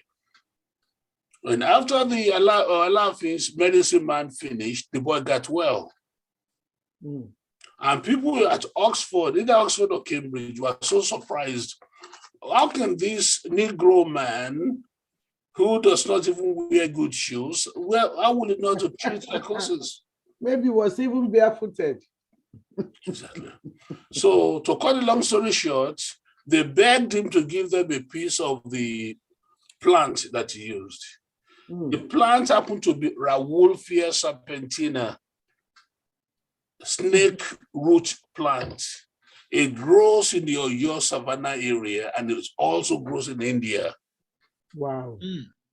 After they took the distillate out of the medicine, they found out that the chemical in it was reserpine. And from that time until 1956, let's say 1913, 1914, until 1956, reserpine was the only medicine used for psychiatric problem. Wow. Although Alaafin ló ti wá, Ọ̀yọ́ Aláàfin ni ògùn yẹn ti wá. Of course, they did more research on it. By 1956, the French had distilled and manipulated the molecule to give chlorothiazine. Here in the US, we call it thorazine, and in back home, you call it galatine or lagatil. Somebody help me. Lagatil, Galatil. Lagatil. God bless you. That's what you call it, because the British call it that. Here we call it thorazine, phenothiazine. And it's an aliphatic phenothiazine. Chlorpromazine is the proper name. So what happened? So that that thorazine or chlorpromazine is the standard use for psychiatric medicine because it affects the D3 dopamine in the brain, in the frontal cortex and the prefrontal cortex. And up to today, 2022, thorazine is the standard used to measure all other medicine. And there are about 20 different other medicines around. Now the question is, does Alaafin medicine man have Ogun? Professor Akwa, Ogun means medicine. Does he have Ogun? Yes, he has Ogun. But will the Ogun make him disappear like an egbe? No. It's not for that. Exactly. Specific. So when are people Specific like an enzyme. I'm sorry? I said specific like an enzyme. May God bless you, my dear sister. Oh, Elder Lawal. I throw salute to you, man. So that is the point. So what our problem is back home is, Motilogun. So those things don't exist. You're just wasting your time. Are there specific Ogun? Yes. Are there Ogun that are very, very effective? Yes. And before I even finish my 1.5 minutes, I'm going to give you a personal example. It's 5 minutes now. Yes, this one is so important. I'm going to give you a personal example. I was just newly graduated medical school. I think I didn't even start doing my residency then. I was the most arrogant son of a gun in Lagos. I'm an American trained doctor. I told my mother, the Jebu woman, so my mother took me to Baba Lucky. My mother was a school teacher. She was going to let me know Iririaye. And I'll tell you, What Baba Lucky and Edo Man did was he put some marks on my own ear, and he asked me, even before he put marks, he had Lucky, his son, to get broken bottles, and he put it in front of me, and he asked me to step on it. And I stepped, my foot started bleeding. I said, Baba Lucky, you want to kill me? So I think say you'll be American wonder doctor. How come the fear bottle?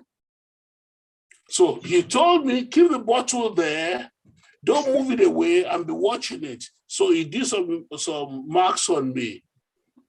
And I bet you, and I'm saying this based on my power of scientific observation, 30 minutes later, he asked me to get up. And I stood on that stone, on that broken bottle, and not a single thing hit me. Wow. My foot did not bleed. Are you with me? I saw it firsthand. So, is there medicine if you cut somebody with a knife or with a bottle that it will not enter? Does it exist? Yes, it existed.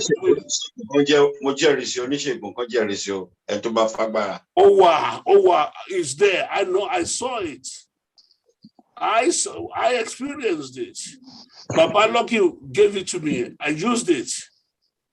Yeah. Please let me finish. Is there medicine for me to put my foot up and disappear to London? Hell no. Thank you.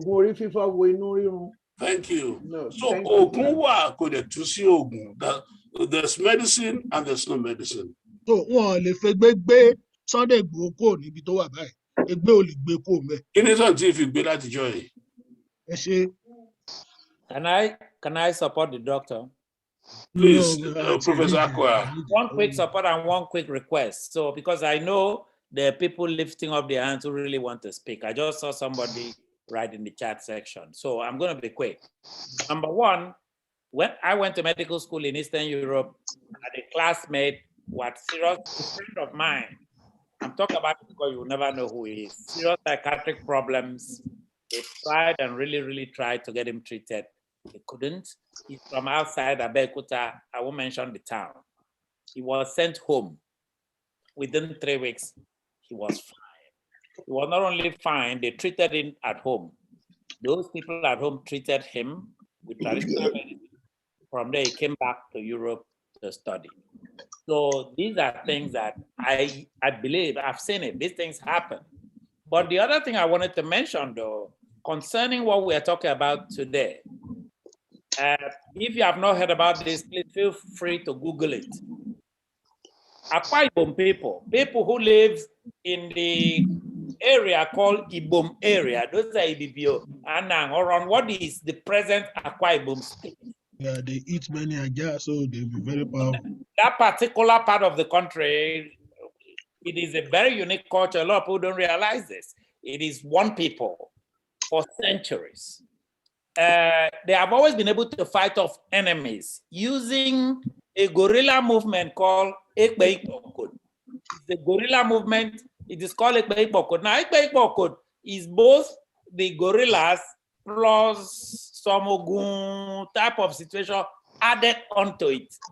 But they've been the most successful historically to ward off enemies. Young people in Akwa Ibom have approached me and said, let's use Ekpe Ikpokod to surround Akwa Ibom so that the Fulanis will go back and expel them from all the oil producing areas and declare our republic. And I don't discourage those young people. But I try to speak with them. This is not something you're going to see on the internet because you can imagine these are private discussions. So I think I will bring Dr. Oyefule to address these people for me. Because when I told them that I actually believe that we could do this with them, they thought I was patronizing them. But with somebody like Dr. Oyefule who can join me to convince them, Chris Udo is here on screen. Chris Udo knows what I'm talking about. It's a young gorilla that our people have used for many years. Why people don't believe in it today? Because it's a combination of fighting arts plus the disappearance part. It's a combination of both. Maybe after eating a lot of dog, they will be drunk with dog meat. I don't know. We don't eat dog in Akwa No, Ekpekpagod is actually more spiritual than the physical.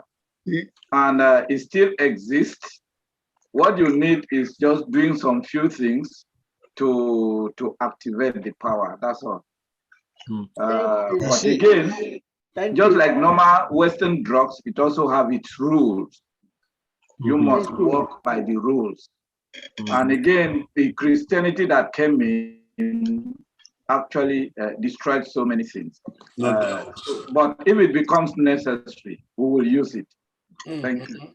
Okay, thank you. Let's move. Oh, you don't think it's necessary? I have Thank you, sir. 5 minutes. Is it, when is it going to be necessary? It is Tunji.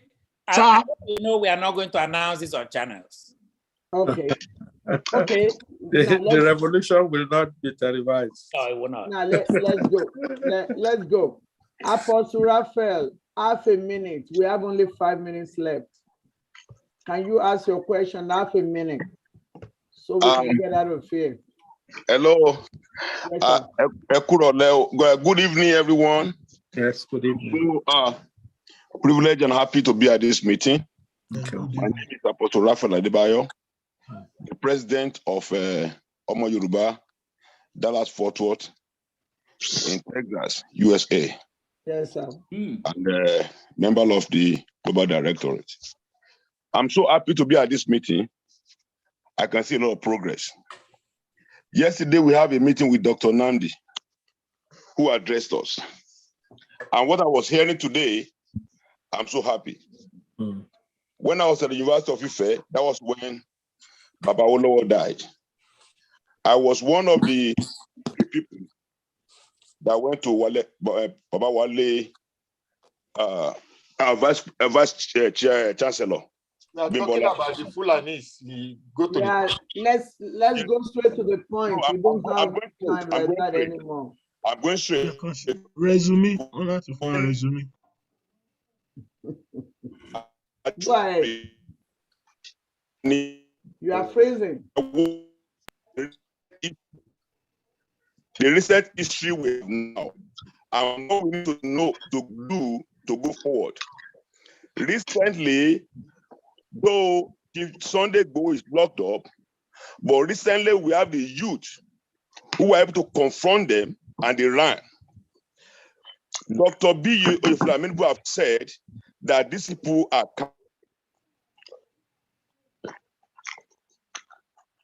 We're losing him. Yes, we are phrasing.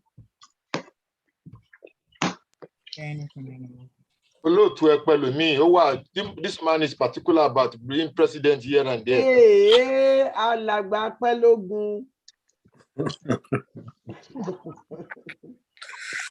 Prince Tunji, can you ask your quick question, sir? Prince Tunji. Another Tunji there. Prince Tunji, please ask your question real quick. Oh, okay. Yeah, sorry. Mo fẹ́ dúpẹ́ lọ́wọ́ olóòtú. Èbó tẹ́bá lè ṣèbó. Mo ti fi question mi síwájú, but kí n dẹ̀ fún I want to give credence to the speaker, Dr. Oyefole, and the two others. The question I asked was, if Awolowo,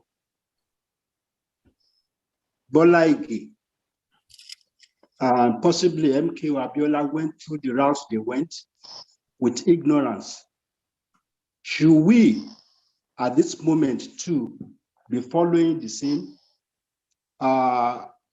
Before that question is answered, there are some answers given to it.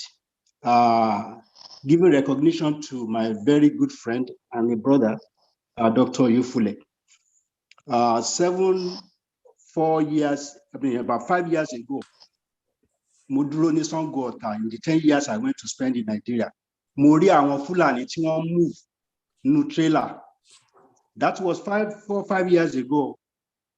Níbi tí mo dúró sí, And I watched them going with suspicion what was going on. I asked people around me.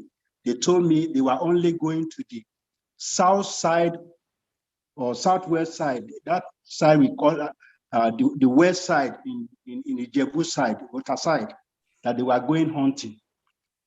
Later to discover that they were going there to plant themselves. And they have been doing that for the past 100 years. Are we still going to remain and be ignorant of what is going on around us? A lot have been said, whether to be Omoluabi or not to be. Last week I witnessed it.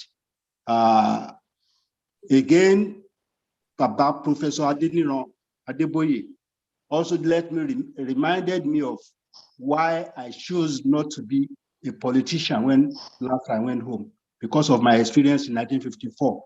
I was only 3 or 4 years old then. NCNC versus Action Group. Àwọn people yìí ló ṣì ń lò wá gbà yẹn, and they are still using us today. How are we going to get out of it? That's my question. Thank you. Okay. Dr. Adeboye, can you answer that question for us, Baba, please? So we can. I can try. Yes. First of all, I really want to urge us to avoid using the word ignorant at the same time that we are mentioning Awolowo. No, we were blessed, whether we were Yoruba, Igbo, Hausa, Fulani, Akwa Ibom, or African, we were blessed by the existence of a person in a leadership position who understood a whole lot about our past and our preferred future if it was not hampered. Whatever he did was what he was able to do under the constraints, not the facilitation, but under the constraints of the British imperial power that was eventually transferred in 1960 to Fulani imperial power. With the limitations that he had, he achieved, along with a whole bunch of other people working with him. So I like to not to talk about Awolowo, but Awolowo crowd. They achieved a lot that opened our eyes. We are still fighting today to recover Western Nigeria 1952 to 1959. I want us to avoid calling whatever he did or whatever was done under his regime ignorant. There will be things that would have been done if they were not, if it was not hampered, if his crowd wasn't hampered. That much said. Our point of information, sir. Yes. What I meant was not he being ignorant, but being ignorant, let me use that word, of what the Fulani had in mind. No, it wasn't. It wasn't. No, it wasn't. Earlier on today, I mentioned what happened during the debate in 1954 about Nigeria becoming a federation. It was from Nnamdi Azikiwe's account that I gave you what I said today.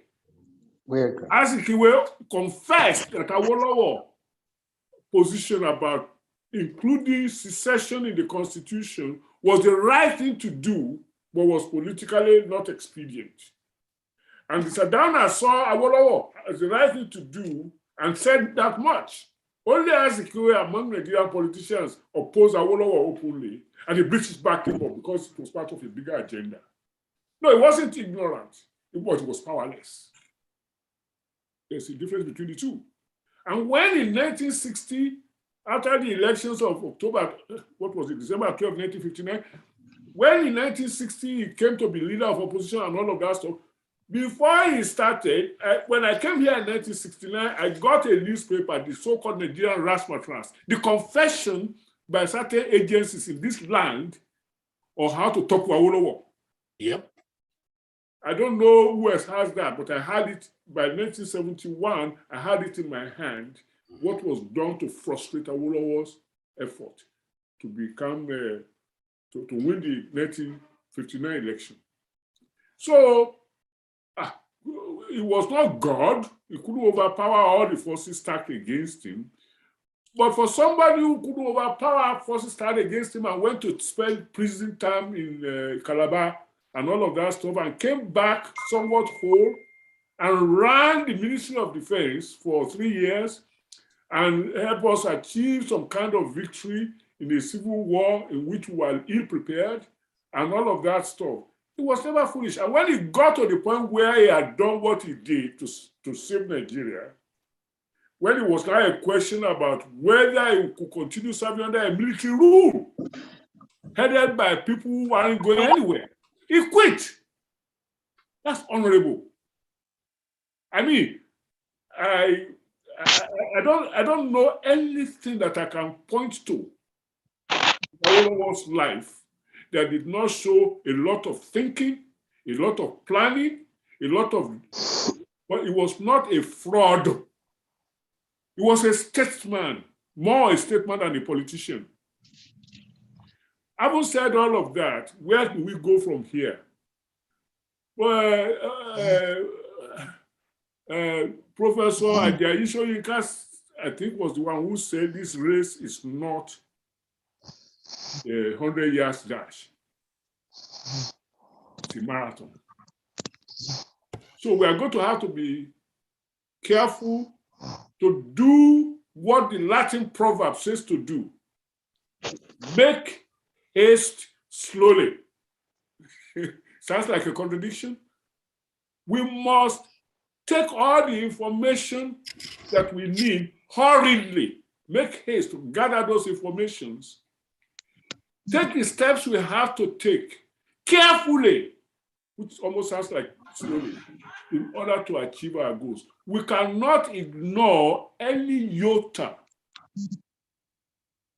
of instrumentation for the kind of what we want to achieve. We cannot stigmatize anything, any step that we have to take, any step that announces itself. We may not take it, but we cannot stigmatize it. We must put things together. We must find brains like Ofyong and Efyong and Aqua and Ibom and Toji and Ojuola and all of those people. Put your heads together, give us a roadmap. And be ready to revise your roadmap as necessary.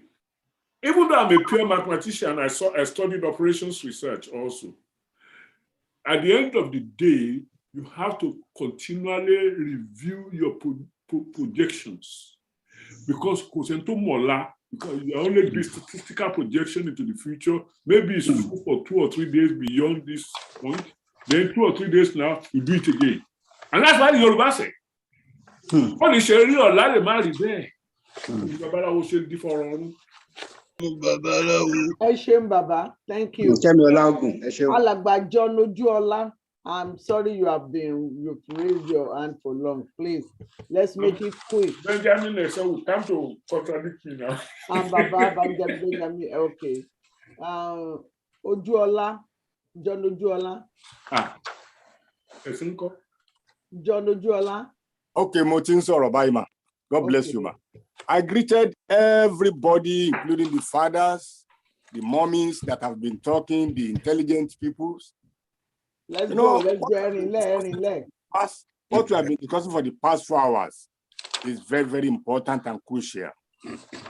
But I have one question that maybe people are asking it, or maybe I should be the first person. As we are talking about the Fulani invasion, Fulani oppression, aggression, taking over our land.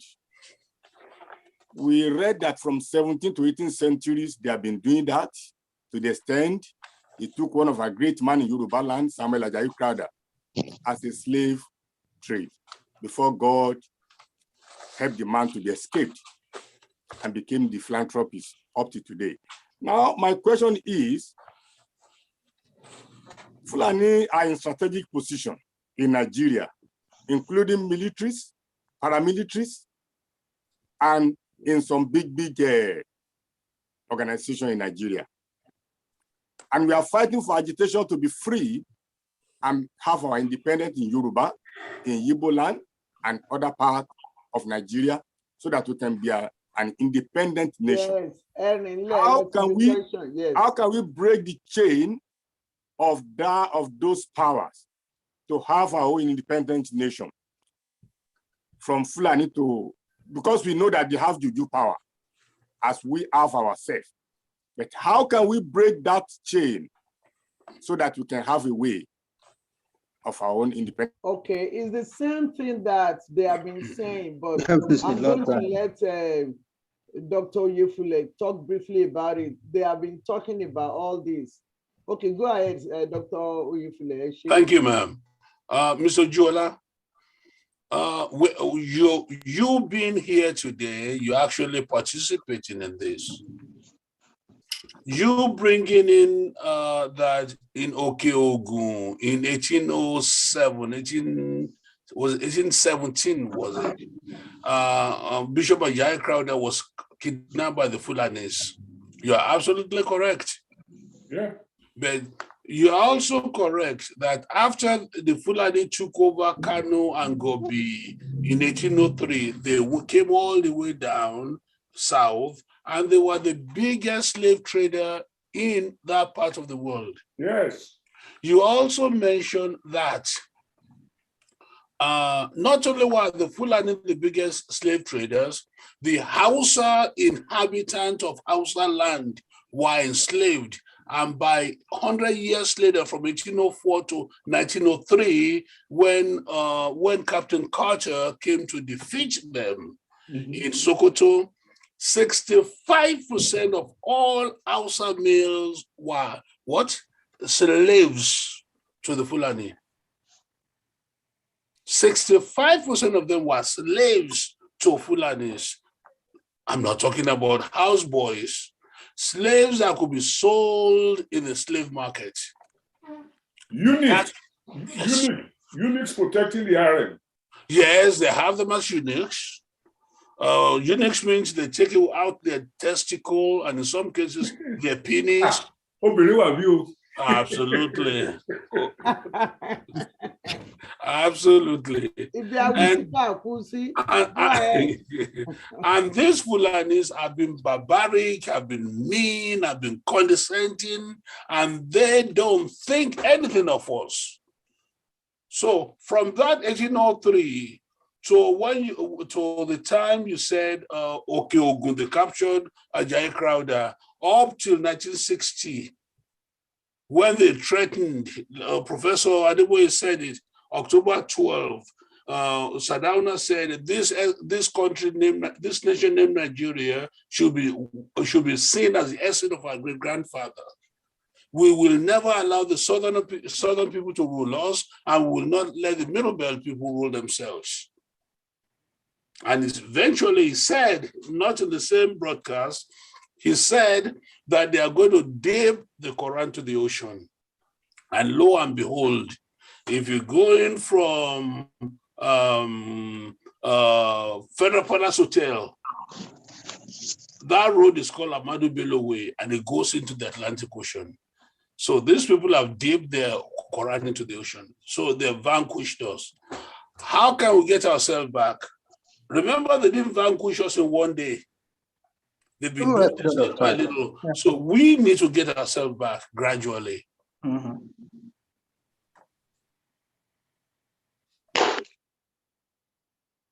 How about our governors, sir? Who are your governors? Our governors are Fulani. Our governors are Fulani stooges. Yes, they are zombies. Fulani I'm going to take another way. Just not to be so broad. Every one of us has to be able to distinguish between a leader and a dealer. That's right. So you go and evaluate your governor to see whether he's really a leader or a dealer. He was put in office by an election. Maybe the election was free and fair. Maybe it was rigged. Maybe it was this, maybe it was that. I don't know. But what has he or she been doing since then? Has he been a leader or a dealer.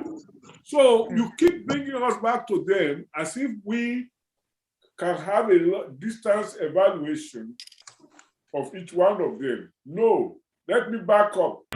1999 Constitution did not make provision for the Yoruba people to put a leader in office. Absolutely. If anybody is functioning there as a leader now, it's an accident. The 19th Constitution made provisions for dealership. Absolutely. Our governors are figureheads. They are figureheads, governor. We are making a general statement. All I'm saying is, let's look at the structure. I mean, you may be right. You're probably right. I mean, I don't know. But I'm saying the structure and position. Lama Baja, I mean, let me be honest with you. I'm the chairman of Odua Foundation. And there are things that I cannot say publicly because the foundation will run me out of burden. So the things I cannot criticize individuals. I can only criticize or critique issues. So I leave the criticism of individuals to people who are in the action group. Odua Foundation is about studying the issues, discussing them, advising real identified leaders what step to take next. Thank you, sir. Baba Benjamin Esson, please forgive me. I see that you've been raising up your hand. Baba. Thank you, Professor Adeboye, for telling her that she has missed. We have been here for 3 hours. Now, please, my question is very simple. Can you give us the telephone number of these landed people like B.E. Adefule? Like, is he allowed? Oyefule. Yes. Ìjẹ̀bú ni Ìjẹ̀bú ló yẹ fúnlẹ̀. Àwọn Ìjẹ̀bú tí wọ́n bí sí gbọ̀ngàn nìyẹn. Ìjẹ̀bú ni ayé. Ìjàmọ̀lá àti gbẹ̀gìrì o. Okay, Baba, I'm going to take care of that for you. We'll talk later. It's not him alone. If I write to you, I know your number, Shola. Then, if I ask you to give me the numbers of these people, are we allowed to talk with them? Yes, after I talk to them and they agree to the release of their number, I always send it. Okay, I will do that because I have found that I like all their discussions, especially the doctor. Even Professor Adeboye, I think is a year younger than myself. I'm 87 now. So most of what you are saying, now is okay. I'm going to take it. Let me ask the last person. The last person. Please ask your question, sir. Thank you. Yeah, good evening. Good evening, sir. My question, I've actually put it on the chat, but it goes like this. I observed that all the military bases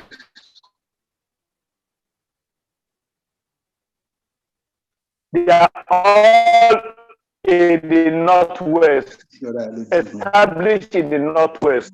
All the military and was being done by any part of the regions affected to question the reason why this has been done. Yet, we know how important such arrangements are to the Fulani hegemony. We know how important it is. We know that with that, they could do and undo. That is why they have the confidence to continue to hold on to power. Now, why is it that nothing was being, nobody could raise an eyebrow concerning that? That alone is enough to, bring about a civil disobedience in all other regions of the country. But nothing happened. So that's my question. What happened? Why is it as a result of the mystical influences? Are they using their remote control to make people others to not to be able to do anything concerning that important, terrible arrangement? Thank you. Can I say something?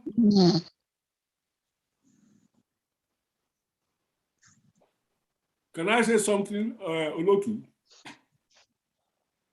Okay.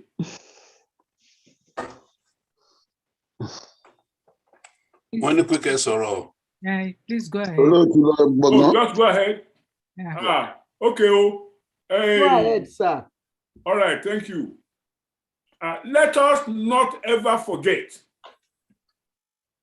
that it took Lord Lugar to help establish Fulani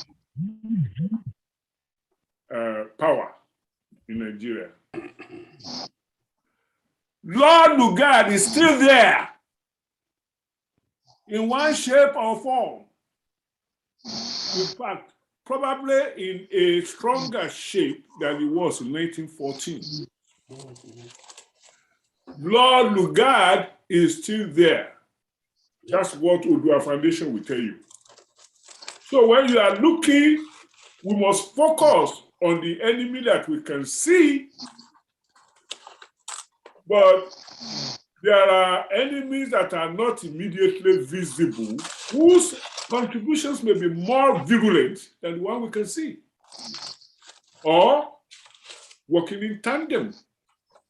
So let's be very, very careful not to miss anything. That's what think tanks are about. That's what they have to study to make sure that they don't leave anything out. And that's what I'm reporting from my contact, from my association with the Foundation. There is a lot more than meets the eye. A lot more. Otherwise, why do you think all of these organizations, African Union, United Nations, United States, they see people being hacked? And they have principles of human rights and people rights and this right and that wrong. And it doesn't, and they get the information, their embassy. Why are they not stopping why are they entertaining the continuance of good relationships with a government that ignores all of the foolishness that is happening in Nigeria? Lord Lugar is still there.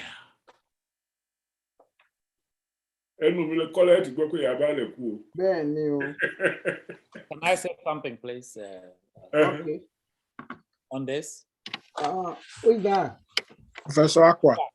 Okay, Baba Aqua, yes. Thank you, sir. Yes, so unlike Professor Adeboye, I am not a member of a foundation. I'm a leader of Igbo People's Republic Liberation Movement. Well, they are equivalent. I do agree that we have similarities, but the difference that I can name names. I will say this. I have personally, I'm ready to put this on record, spoken to Akwa Ibom senior army officers and generals in Nigerian military. I've made it clear to them that when that day comes, you stand for Akwa Ibom interests. This theory that there is a homogeneous Nigerian army, I don't buy it. I have seen it happen in other countries. It happened in Yugoslavia. It happened in Sudan. When the day of reckoning comes, it may not matter where the military is, whether it is in Zaria, whatever happens in Zaria. When that day comes, people will have to answer their father's name. And it is our responsibility as political leaders to call it out. It's not a secret. It's not a secret. No Yoruba colonel or brigadier should have allegiance to this Fulani government. I can say it, right? Now, I'm not saying, some people cannot say it. The governor of Akwa Ibom cannot say it, I guess. Some people certain people cannot say it, but I can say it. I think it's important that we have people who can say it. Oh, yeah. Because the army, there is no homogeneity. I know this for a fact. Therefore, that is one issue. Nobody is saying we are not going to be able to move those things from Zaria to it. And to me, it does not matter. You don't need to move anything. When the army are individuals, when the day happens, all we have to do is to start telling our people now. Start telling our people, when that day happens, you are not shooting at your grandmother in Ikoregbene.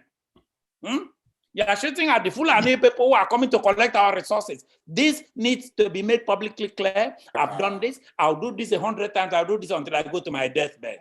And I think it is the responsibility of political leaders to sensitize people. Let people know that those soldiers don't have to respond to anybody.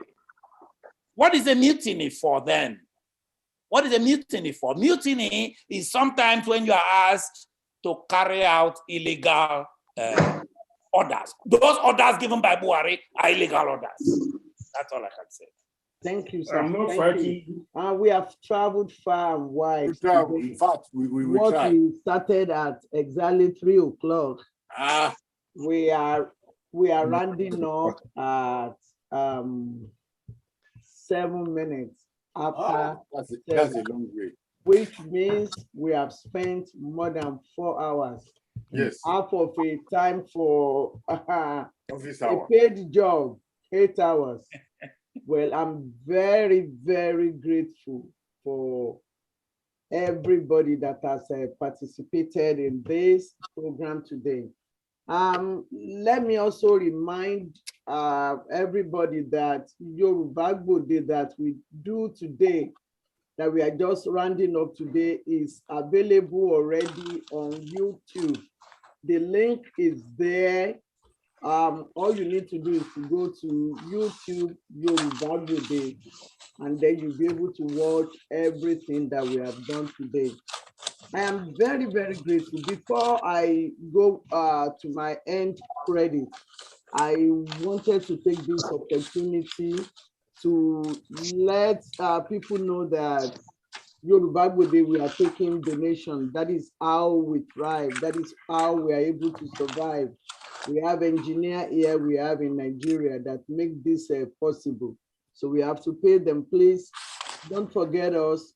Nothing is too small to help us to continue to stand on our feet so we can serve you better and serve you more.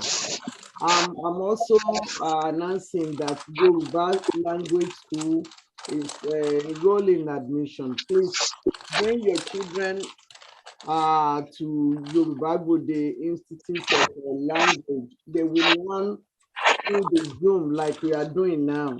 So you don't have to take them to anywhere.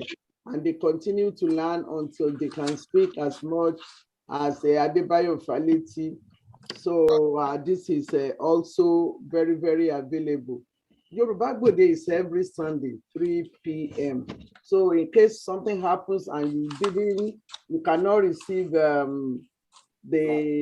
promo from us, know that by the grace of God, we are going to be here every Sunday, 3 p.m. New York, 9 p.m. Nigeria, and 8 p.m. in UK.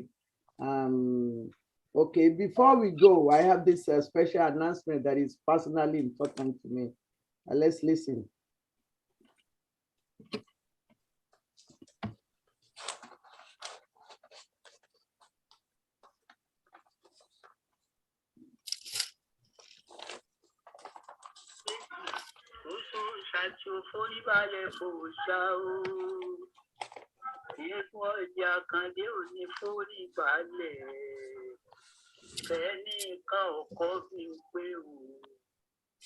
That was my mother. It is exactly 7 years today that I became a motherless child. I lost my mother. My mother wanted to live up until 120, but she made it to 103. I want a genius. This is not because of the address.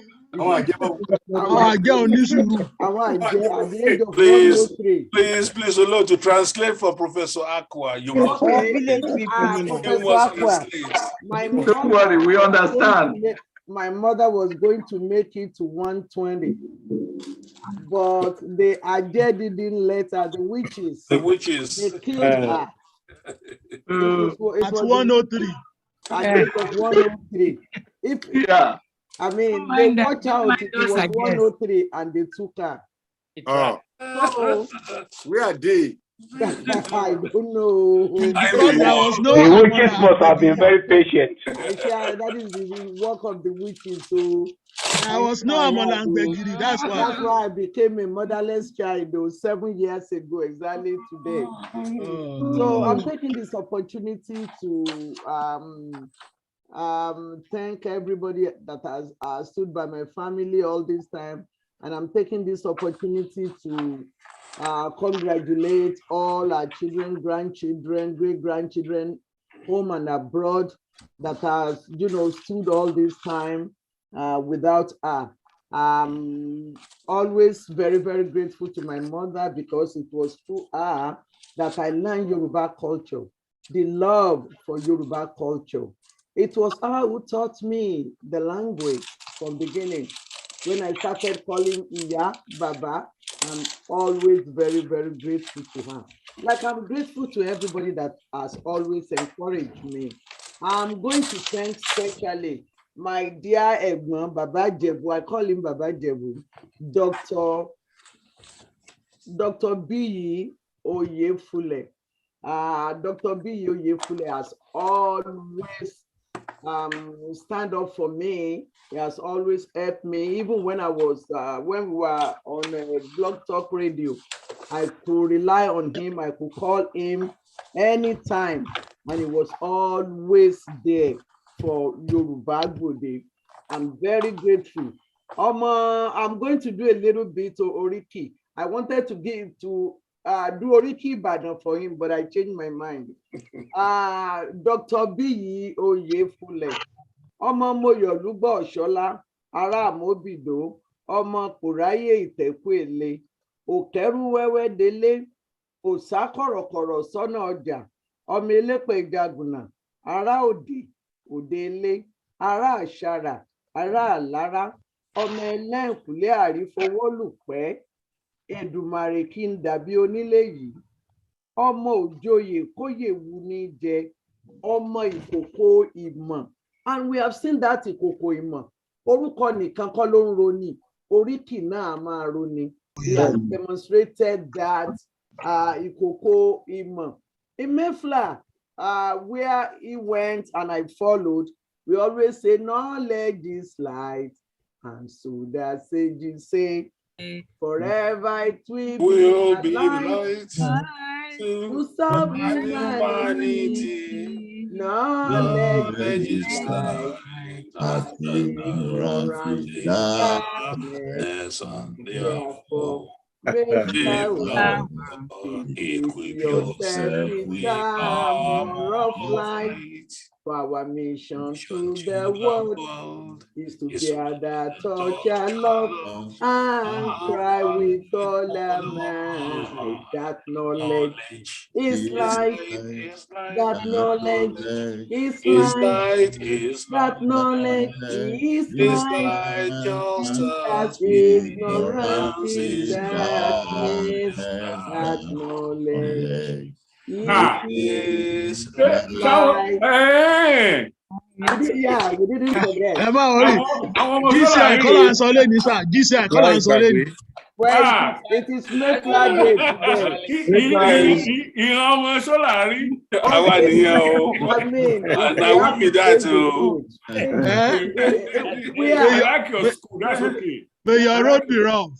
So the type of knowledge that we gain today from Dr. Oyefule, Ojulowo Baba Jebu, and Ojulowo ex-student of Mayfield. Where else can we gain that? He enrich us. We will never forget. We will forever be grateful. Thank you so much. I'm very, very grateful. Madam ṣe ẹ rántí, Madam ẹjọ́ jẹ́ bèrè kankan lọ́wọ́ yìí. Ẹbí. Ǹjẹ́ ẹ rántí orin kan tá a máa ń kọ lágbe ní ìjọsí? Èso ṣáàlè fún mọ́mì yín. Wọ́n ní bó bá délé òkílé o, ó dáná ó béèrè ọ̀nà. Àtètè délé, iṣẹ́ mi là kọjá o, ó dáná ó béèrè ọ̀nà. Orin táwa ó yàtọ̀ sí ìtawà máa kọ ní kínní. Orin táwa máa kọ fún àwọn òkú in those days ní Agbeni ni pé ẹgbẹ́ láti máa kọ náà. Ìyá mi papòdà lásán ni, ìyá mi papòdà lásán ni, àtúnwá òkú òye níwọ̀n ìgbà tíṣẹ́ ọwọ́ rẹ̀ ó bá ti bàjẹ́, ìyá mi papòdà lásán ni. Bá a ti mọ ọkọ̀nù ètò ẹ̀ wá rántí Lágbéni, mo rò pé wọ́n gba copyright rẹ̀ lọ́wọ́. I'm also very grateful.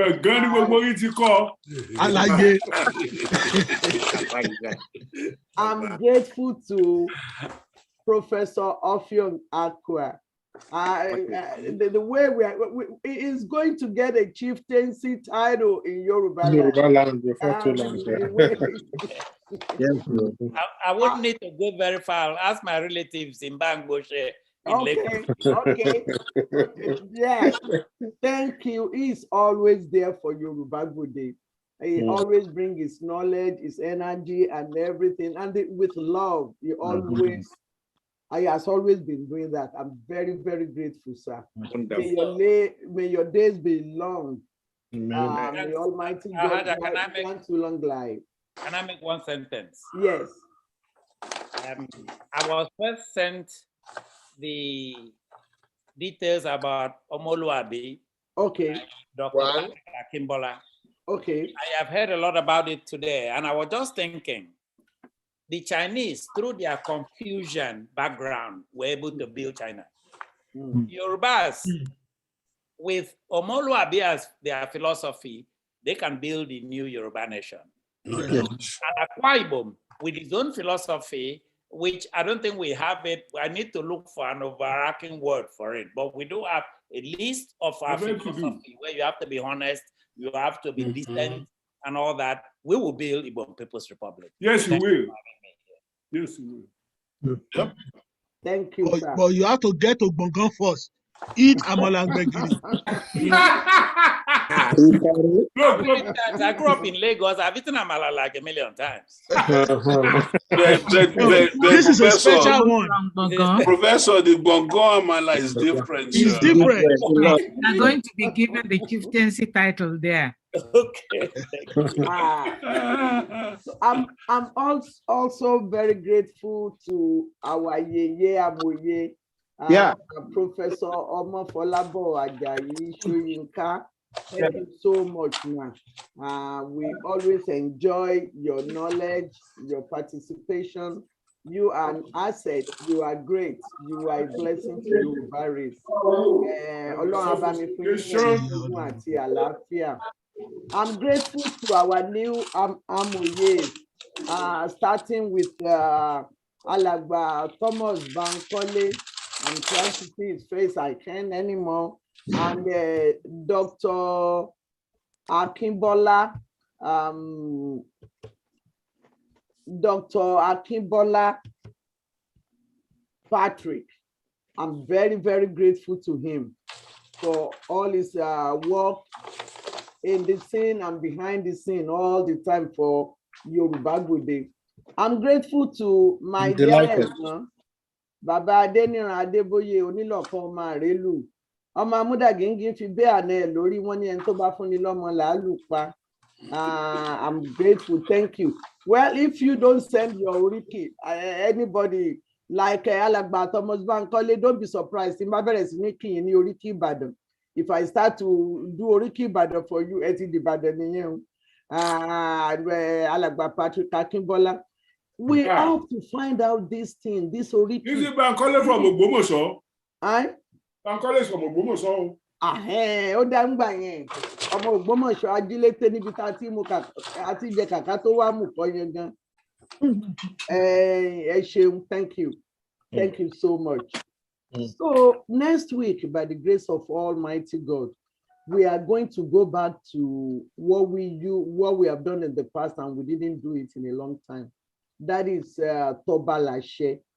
We haven't heard the voice of our king in Yoruba land for almost 5 to 6 months now. Alapomu of Apomu in Osun State is going to be our guest on Yoruba Gbode. We're going to find out the origin of Apomu. We're going to find out how the Fulani people are treating them there. And we're going to find out their aspiration and wherever they are thinking of. But let me give you this to go home with. After we do that Alapomu thing, we are going to finish what we started today. And that means that after that, I'm going to be expecting some people to give us speculations and guess and their personal opinion about what is going on with Tinubu and Osinbajo and the Buhari, based on the Fulaku with the Fulani. So we want people to give us speculation to guess what is going to happen to Tinubu, what is going to happen about his ambition, and what is going to happen between Tinubu and Osinbajo. Is somebody going to give up? We're going to talk about that after we finish with Alapomu. I am very, very grateful. Thank you, one. Thank you all. By the grace of God, we're going to meet again next week. Ẹ ṣé àdúpẹ́. Ẹni tó fún mi lówó kò fẹ́ kí ebi ó pa ní, ẹni tó fún mi nímọ̀ kò fẹ́ ká ní lókun ẹni mọ̀. Ẹni tó fún mi lọ́mọ kò fẹ́ kí àjà jẹrun bí iṣu. Mo dúpẹ́ lọ́wọ́ yèyé mi o, Egunọlá Adékúnbi. Àtúnwá ẹ̀dùn ló kọ́ mi láṣà àmújèrè àṣà. Ìrè ní mògùn ará àlágbẹ̀dẹ, ọmọ awórin tún ni rọ, ibi tó bá wà, ilẹ̀ rè ni. I'm also grateful to people who have helped me. Today seemed to be a little bit tough in the beginning, especially with the engineering part. It seems that we were not able to do it. We were not going to be able to do it because I moved office and things were not working the way it should, but eventually we stayed through. I'm grateful to Mr. Muhammad, Misbah Rabiu. I'm grateful to Tokotaya Adenekan, Omadudu at Yoruba Gbode with the husband. They work hard for us. I'm grateful also to other who have helped us one way or the other. Amofin Tayo Gedengbe, I'm grateful. Baba Mayawo Gedengbe, thank you so much. Alagba Odumosu and many people that I couldn't remember their name. Oriaku Israel, our engineer in Lagos, thank you so much for your help. And I'm also grateful to my engineer inside me, around me here, Ayoteju Adekunbi Yusuf Okoyai. Thank you so much. We are going to meet next week. If I'm still alive, we are going to be meeting again. I will come and I will meet you by the grace of God. Thank you so much. Ireo. Odaro. Odaro. Odaro.